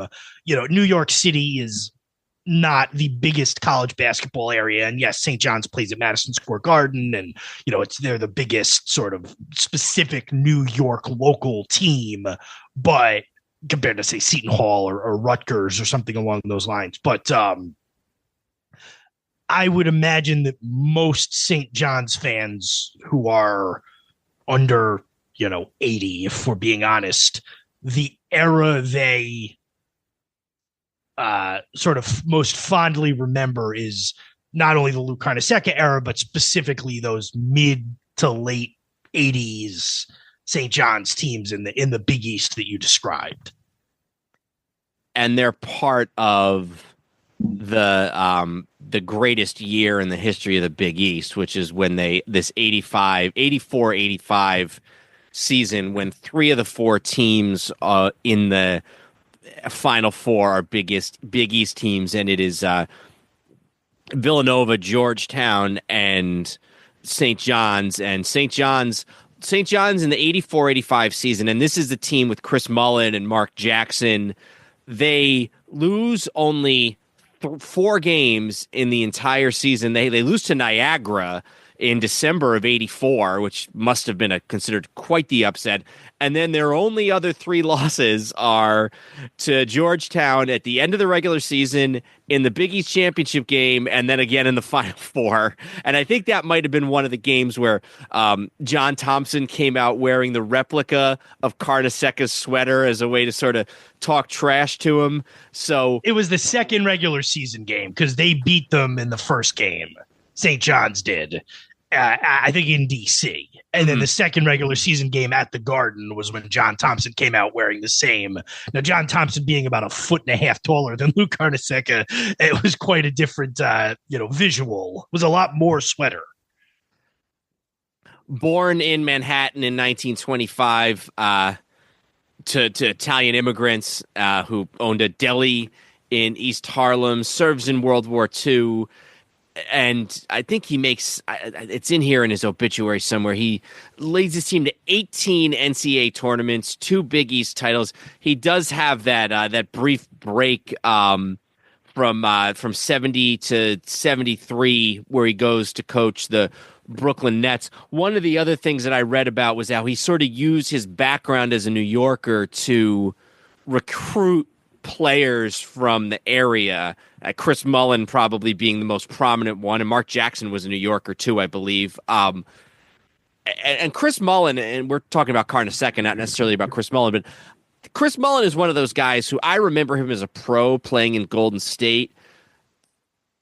I don't think people realize, if you just sort of, like I was, sort of got into the NBA in the 90s, Chris Mullin was an incredible college basketball. He was an incredible recruit, and that he was even though he's a Hall of Fame player in the NBA, Chris Mullin is one of the greats in the history of Big East basketball.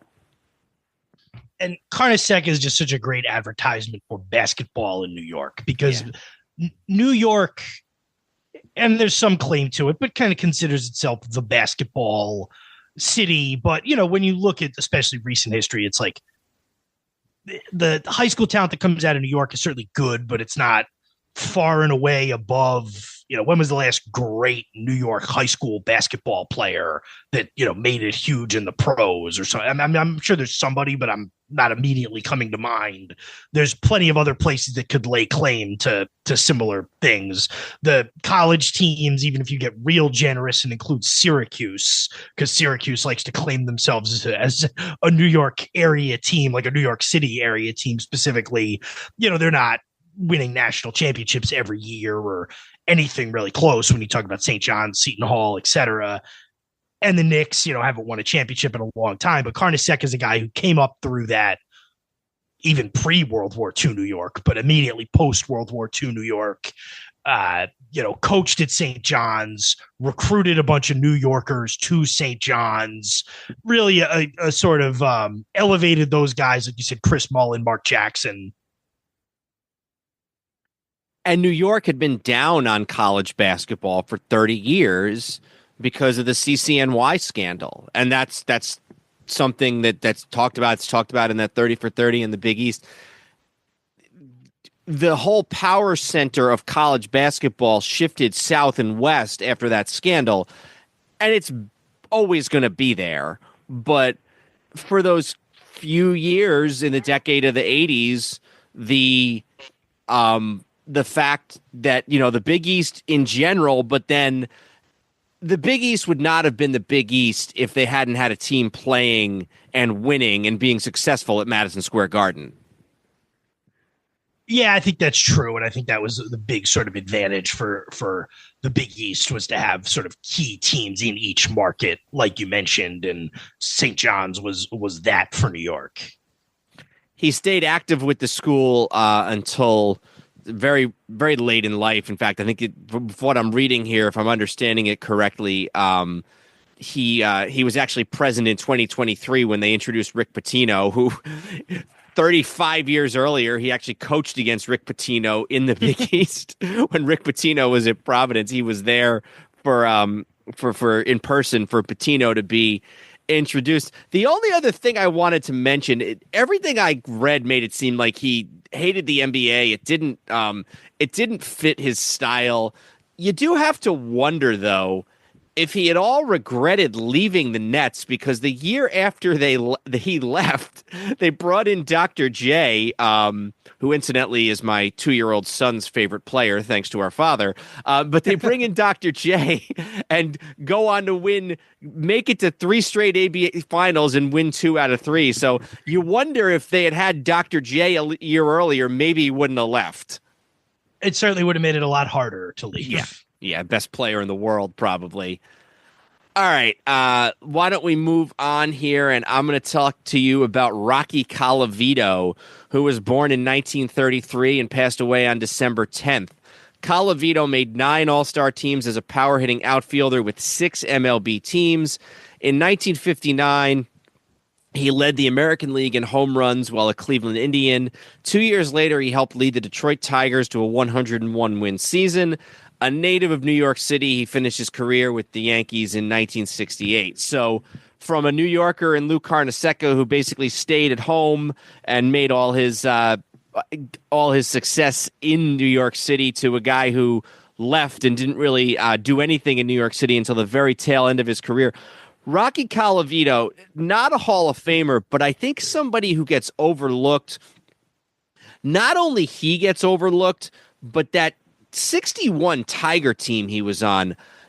Obviously, when you think 1961 in American League Baseball, you think of the Yankees and Mantle and Maris, but that 61 Detroit Tigers team, 101-win team, they've kind of been lost to history, and Rocky Colavito, along with Al Kaline, probably their 2 best players. Yeah, 61, he would have hit 45 home runs in 61 and 140 RBIs. He finishes 8th in the MVP voting. It's kind of tough with this era for like how many times he made an all-star team, because he played in the era. A lot of his career was in the era of the multiple all-star games. But yeah, you look, starting in 58 with Cleveland, 41 home runs, 42 home runs. He moved to Detroit, 35, 45, 37, 22, and then all the way back up to 34 with Kansas City.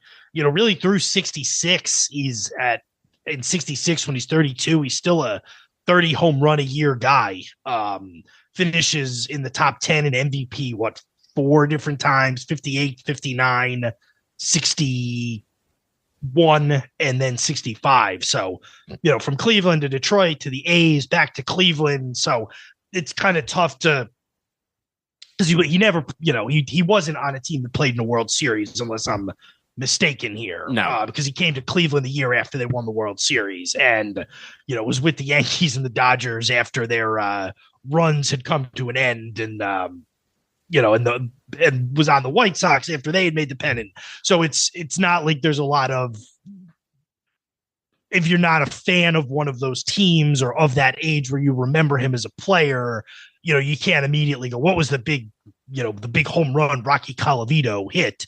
Because you just don't have a specific memory of it. But like you said, one of those guys who for a very long time was one of the best hitters and the best power hitters in the American League. Gets traded from his best years are probably in Cleveland, but then he gets traded to the Detroit Tigers for Harry Keene. And I think that's where this whole idea of the curse of Rocky Colavito gets started. Yeah. An author by the name of Terry Pluto, who's a well-known Cleveland sports writer, talks about how ever since they get traded, it's a really bad time for the Cleveland Indians, and it is definitely at least until the early 1990s. But just some really, really good years. 374 career home runs. I'm intrigued by this 61 Tigers team because you got some crazy WAR numbers here. Norm Cash at 9.2 is the first baseman who leads all of baseball with a 361 average and 193 hits. Future Hall of Famer Al Kaline with what's his batting average? A 324 average and league leading 41 doubles. And then Colavito with like you said, 45 home runs, which is a lot even in those days. And then a pitching staff led by a 23-game winner, Frank Larry, and then a future Hall of Famer in Jim Bunning. The other thing about Colavito is, and I read this somewhere, it meant a lot to him as a lifelong New Yorker to finish up his career in Yankee Stadium as a Yankee, and in fact, I think he actually ends up pitching a game for the Yankees too, just because why not? It's 1968 and the Yankees are terrible, and so he actually is able to close out his career as a Yankee at the same time that Mickey Mantle is closing up his. So yeah, not an all-time great, but a very, very good American League slugger for a lot of years, and he grew up as a Yankee fan from the Bronx, certainly would have loved to sign with the Yankees in, the early to mid 50s, and the Yankees showed no real interest in him. So he ended up signing with Cleveland. Said also the Philadelphia A's had to bow out due to financial problems, which in the early 50s, the Philadelphia A's financial problems were, I think, that they didn't have any money at all whatsoever, which is why they were soon to be the Kansas City A's. And you can imagine him bolstering that lineup and, going into the late 50s and early to mid 60s, if the Yankees had pulled the trigger on him and probably would have been able to get him for decently cheap. I read something the other day that I want to see if this is accurate. Just give me a second here.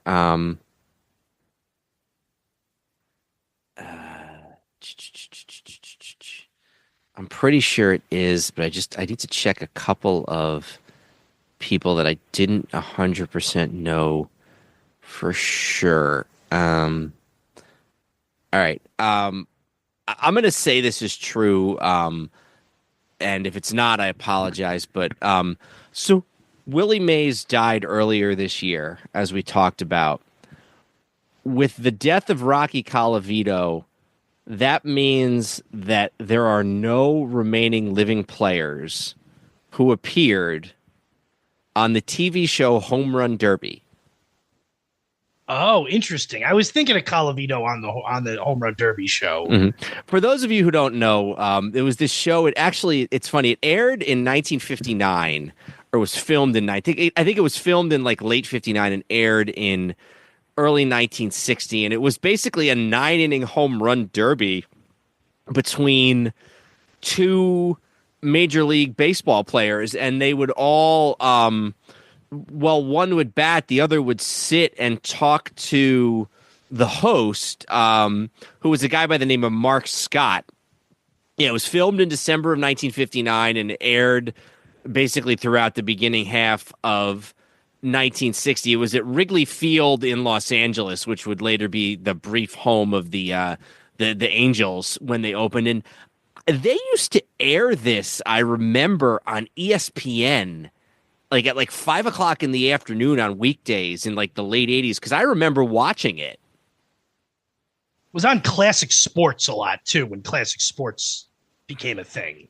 Well, we'll have to do an episode about what a crime it is that channel's not around anymore, but that's a different thing. And, and this was heavy hitting guys: Willie Mays, Mickey Mantle, Duke Snider, Gil Hodges, and Rocky Colavito was one of the candidates and the last surviving contestant. I'm trying to see here what his record was. I think he was 0-2. He lost in 10 innings to Harmon Killebrew 6-5 in the 5th episode, and then he lost 3-2, which that must have been a boring episode, to Red Sox outfielder Jackie Jensen. Hank Aaron had the best overall record at 6-1, while Rocky Colavito and a guy by the name of Jim Lemon, who was a Washington senator, were the only two who were both 0-2. So with Rocky Colavito's passing, not only the loss of a very good baseball player, but the end of an era for the great Home Run Derby TV show. I think you can find them all on YouTube if you want to check it out. And I looked it up, and it is true. He was the last one. No, good. Thanks for verifying that. I appreciate it. I thought I had read that somewhere. All right. Well, I think we've got 2 left, and we're going to have a guest to come on to talk to us about Greg Gumbel. But before that, we have one more all-time great who passed away just a few about 8-9 days ago. And Andrew, why don't you tell us who that is? Sure. Rickey Henderson, born in 1958, died on December 20th. Major League Baseball's all-time leader in runs and stolen bases, Henderson played 25 years in the big leagues, appearing in 3 World Series and winning 2 championships. He led the American League in stolen bases 12 times and won the American League MVP award in 1990. There's so many different places you can go with Rickey Henderson.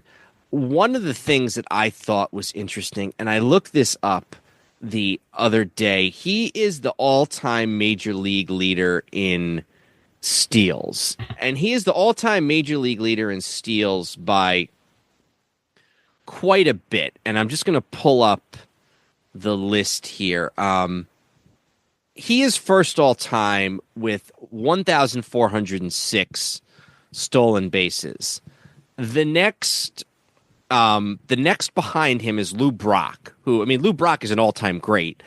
Lou Brock has 938 stolen bases, so that is 568 less steals than Rickey Henderson, I should say. In order to get to the guy who has 568 less steals than Lou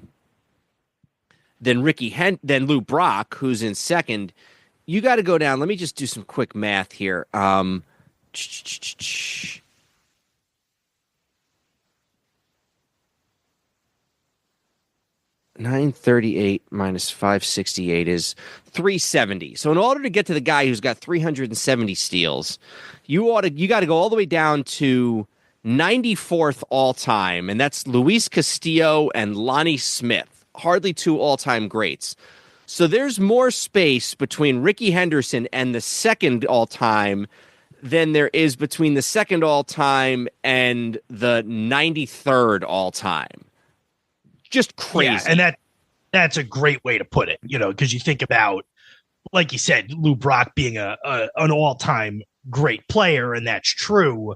But when you talk about stolen bases, Brock is ahead of everyone else. He's the leader of everyone else. And then if you looked at like one of those dot graphs they do, you wouldn't even see Rickey Henderson's dot, because it would be so far away that you would go, oh, Lou Brock is the all-time leader. And then you go, no, you have to keep looking way in the right-hand corner, and there would be Henderson. That's how, he broke the record. And then it's sort of like what Babe Ruth did with the home run record, when he broke the home run record with like 140 and then just hit 500 something more. He's the greatest leadoff hitter of all time. I think he still leads the I think he still leads the majors all time in leadoff home runs. All time Major League Baseball leader in runs scored. He walked 496 more times than he struck out. And this is actually from an article written by George Will in the Washington Post last week that I'm taking this from. Only 3 players, Pete Rose, Cobb, and Barry Bonds, reached base more often. Bill James once said if you could split him in 2, you could probably have 2 Hall of Famers, because in addition to everything else, he's got 3,055 career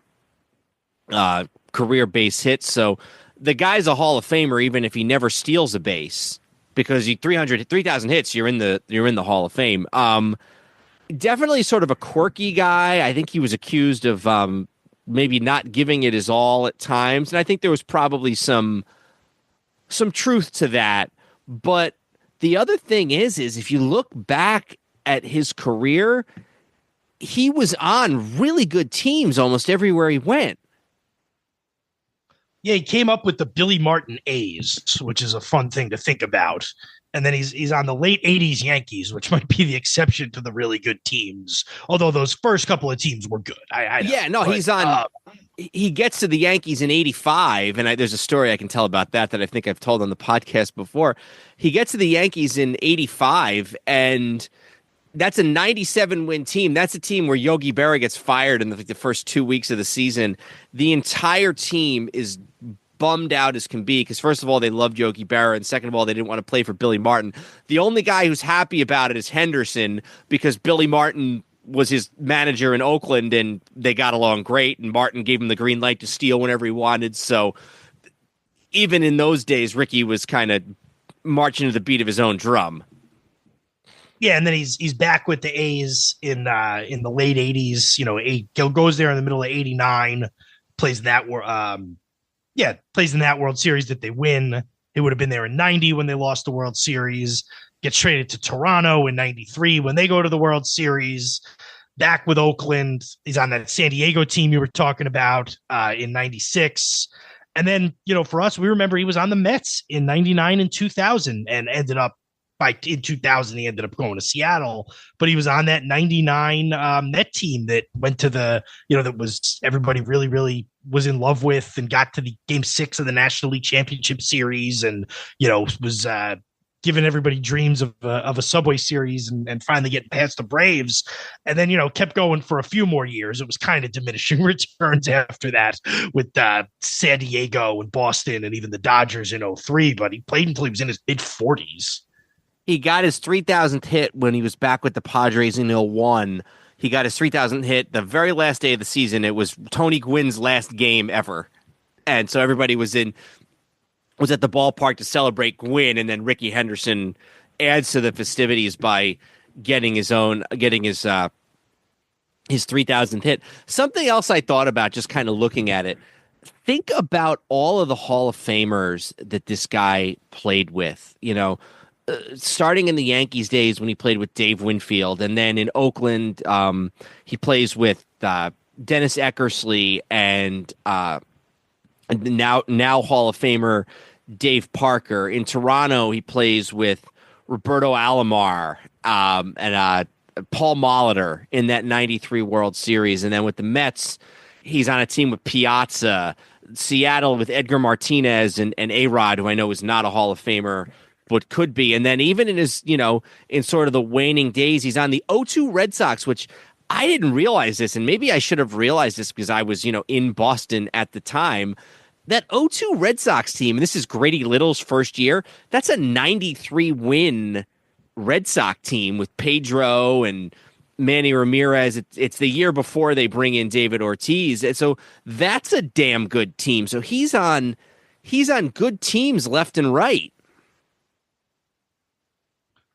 Yeah, you're right. He's primarily going to be known as an Oakland A, and he should be, and it just kind of adds into the dismal year for Oakland baseball fans who, the A's leave finally after years of speculation, and now, probably the best or most well-known, sort of most associated with the Oakland A's player of all time, certainly since those early 70s teams, dies at a fairly young age, 65 years old. So, kind of a gut punch right as the year is going out.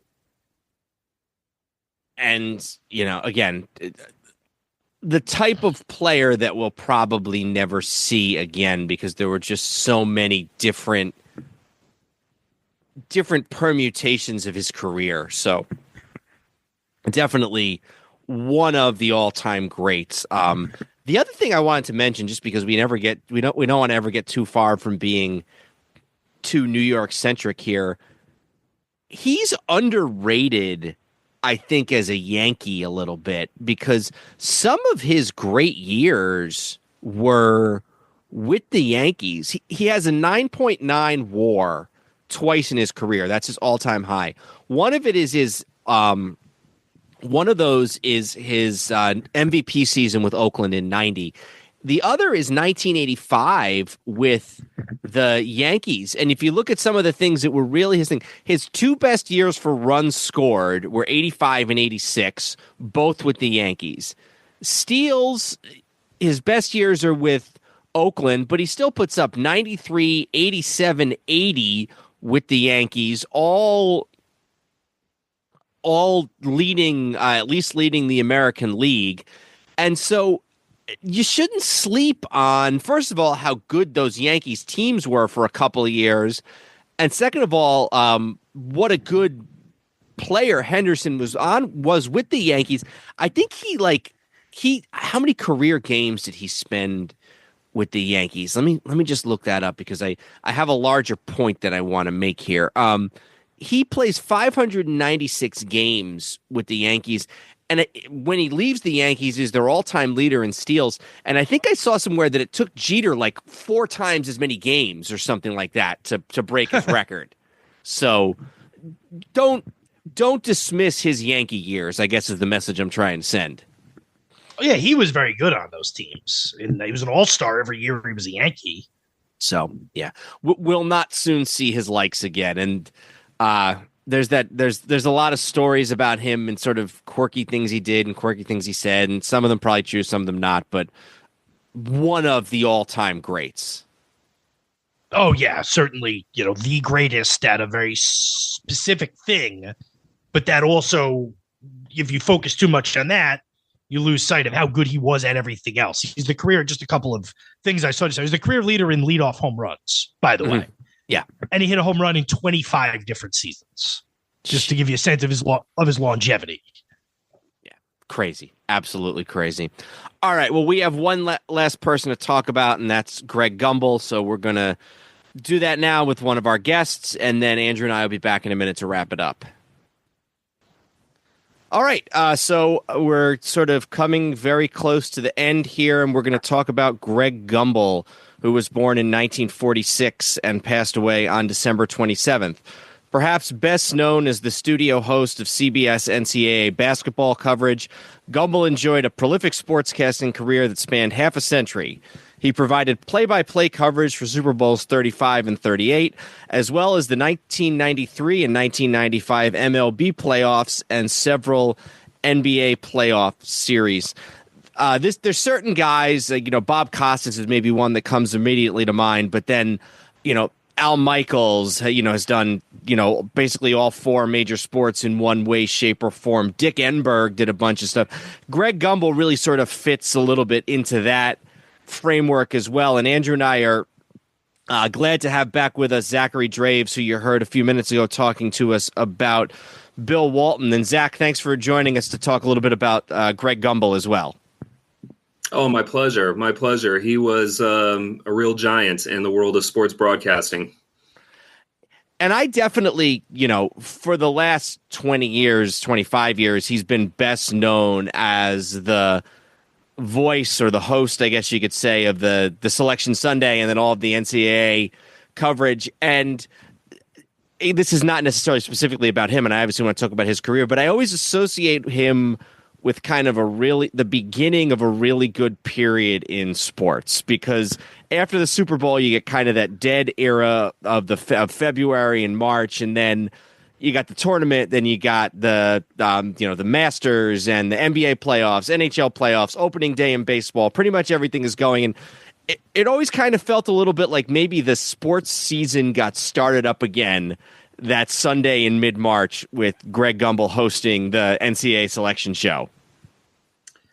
Oh, without question. And I think what was so interesting about Greg Gumbel in particular was, as you said at the outset, Daniel, was that he was one of those sports broadcasters who exuded versatility, who was able to sort of master the art of broadcasting all different kinds of sports and providing a genuine excitement and thrill and anticipation for the events that were to come. And whether he was doing hosting or play-by-play, he was just one of those guys who was able to, really just master that versatility and succeed in that. And I think that's what made him so endearing and what made him so lovable was the fact that he was able to exist in multiple spaces in sports, not just one niche in particular. In the world, and as I said before when talking about Bill Walton, I'm also a sports broadcaster as well. I do play-by-play for basketball games and things of that nature. I've done football, I've done volleyball, baseball, but what you come to realize in the world of broadcasting is, and even as you continue to grow, is you have a niche. You want to be able to be versatile. Because you have a passion for sports in general, and you want to be as versatile as you can, just to do a good enough job and the best job that you can. But you realize that, everybody has a niche in some sort of way. Bob Costas, one of the greatest, no question about it. He could do a whole bunch of different things, but his strongest area was baseball. Al Michaels, a lot of different things, and his specialty was, football. And for Greg Gumbel, it probably arguably was, March Madness. Although he could do a bunch of different things as well, people will probably most reflect on his work that he did during March Madness and all that stuff. And so, yeah, he was one of a kind, just a tremendous voice, tremendous presence, and from Chicago, by the way. So got to put that out there, from Chicago. Yeah, I think, having called 2 Super Bowls, as I'm looking at the numbers, and I realize that they're not 2 Super Bowls that you're ever really going to see replays of. He would have called the Ravens-Giants Super Bowl, which, as a Giants fan, I can attest there's not much excitement there unless you're from Baltimore, and then calling the Raiders-Bucks game. Meanwhile, sandwiched around all those games is all these really good Super Bowls where the audio of it would live forever, and really he just kind of through the rotation didn't get to call any real classic moments there in the Super Bowls. But as you look, you see pregame roles, play-by-play, post-game, just in addition to the different sports, also the different aspects of network television sportscasting, just to show how versatile he is in another regard too, not just the different sports. I have to be honest, I do not remember him doing baseball. Now that I realize it, I can picture it. But 93 ALCS, which would have been Toronto and who would that have been in the West in 93? I want to say the White Sox maybe in 93 would have been who they went up against. I think that's right. So that's, obviously the World Series is what's famous there in 93, not the playoffs. But, I mean, he did his time in all these sports. So, and then also 2 other things I should mention here. And one of these, Andrew and I being native New Yorkers, the first one is very specific to us, which is that he was one of the original or one of the first hosts on WFAN, All Sports Talk, right in the very beginning, in sort of like that 87, 88 time period when WFAN first came into being, and they didn't know kind of what direction they wanted it to take. And so before they started bringing in a lot of local flavor, a lot of the sports talk hosts were national guys, Jim Lampley, Greg Gumbel, those types of guys. That's the first thing. And then the second thing we should mention is that he very much sort of a pioneer in his field as far as being one of the first or the first black play-by-play guys to do the network play-by-play TV broadcast of a Super Bowl. So two other things that are really worth mentioning about his career as well. Oh, without question. He was definitely a pioneer. And we also can't forget, Greg was, his brother is the legendary Bryant Gumbel, who's also a pioneer in sports media as well. And an interesting story about them was that, or at least Greg's ascendance into sports media was because of Bryant, because Bryant was, getting started in the early 70s. He was a writer, started out as a writer before transitioning into broadcasting. And at the time, at least to my recollection, I came across this in the immediate aftermath of his passing, and I didn't know about it, but I just thought it was very fascinating, was at the time that Bryant was making headwaves in sports media, he looked out for Greg. And at the time, Greg was working in medical supplies sales and wanted to get into sports media. And Bryant was able to help him in terms of getting him his foot in the door, and transitioning from that to eventually solidifying a career in sports media. And so I just thought that was very interesting to point that out, as far as going from that to where he ended up and what he was able to do over the course of his career should give, us broadcasters, young broadcasters, including myself and others that I know, to let them know that, hey, anything's possible, that,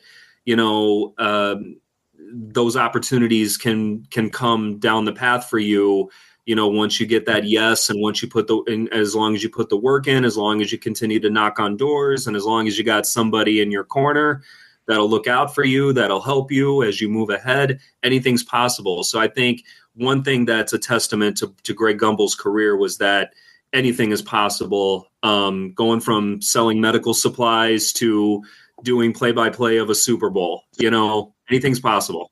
And unlike Bryant, he really, and maybe there's certain, small exceptions you could point to, but he really stayed a sports guy for his whole career. He did kind of he did Yankee play-by-play for a year on MSG. He did all these sports. So Bryant, good for Bryant. He was able to be more diverse in his interests in his career. But Greg was the one of the two who really kind of was an in the weeds hardcore sports guy for 50 years, and that's really very impressive. So Zachary Draves, thanks again for joining us to talk not only about Greg Gumbel, but a little earlier in the episode to talk about Bill Walton, and we really appreciate you joining us. I appreciate you, Daniel, and Andrew. Thank you so much. And 2024 has been an interesting year, and it's always great to be able to look back on the legacies of these individuals who made a tremendous impact, not just on sports, but society as a whole. Somebody made the point, I don't know if we actually recorded this, but this is a very interesting year. And obviously Greg Gumbel doesn't fit into this rubric because he never was a player, but this was a really interesting year with a lot of players who passed away were guys who had very significant lives and careers after their playing days ended. And, obviously Bill Walton fits into that. Jerry West fits into that. There's others that have, really fit into it in one way or another. So thanks again, Zach, for joining us. We really appreciate it. Thank you, guys. Take care. Thanks, Zach. All right, Dan and Andrew back with you here just for a minute, and I guess that will put a bow on the 2024 Hello Old Sports in Memoriam. Yeah, we for the first time we waited till January 1st to record our last session to make sure that nobody would pass on the 30th or the 31st or something, and we'd have to do an emergency session. And luckily that didn't happen. It's always quite the undertaking to do this. And Dan, you do a great job. Putting it all together, compiling the list throughout the year, writing the blurbs we do at the beginning, and then corralling all the various Sports History Network folks to come do this. It's sort of like We Are the World, where it was very difficult to coordinate, all the stars and their schedules and their egos and sports history podcasters are much the same way. They're in demand overseas. They're in demand with the women. It's tough to organize, but you really do a great job with it every year. Well, thank you.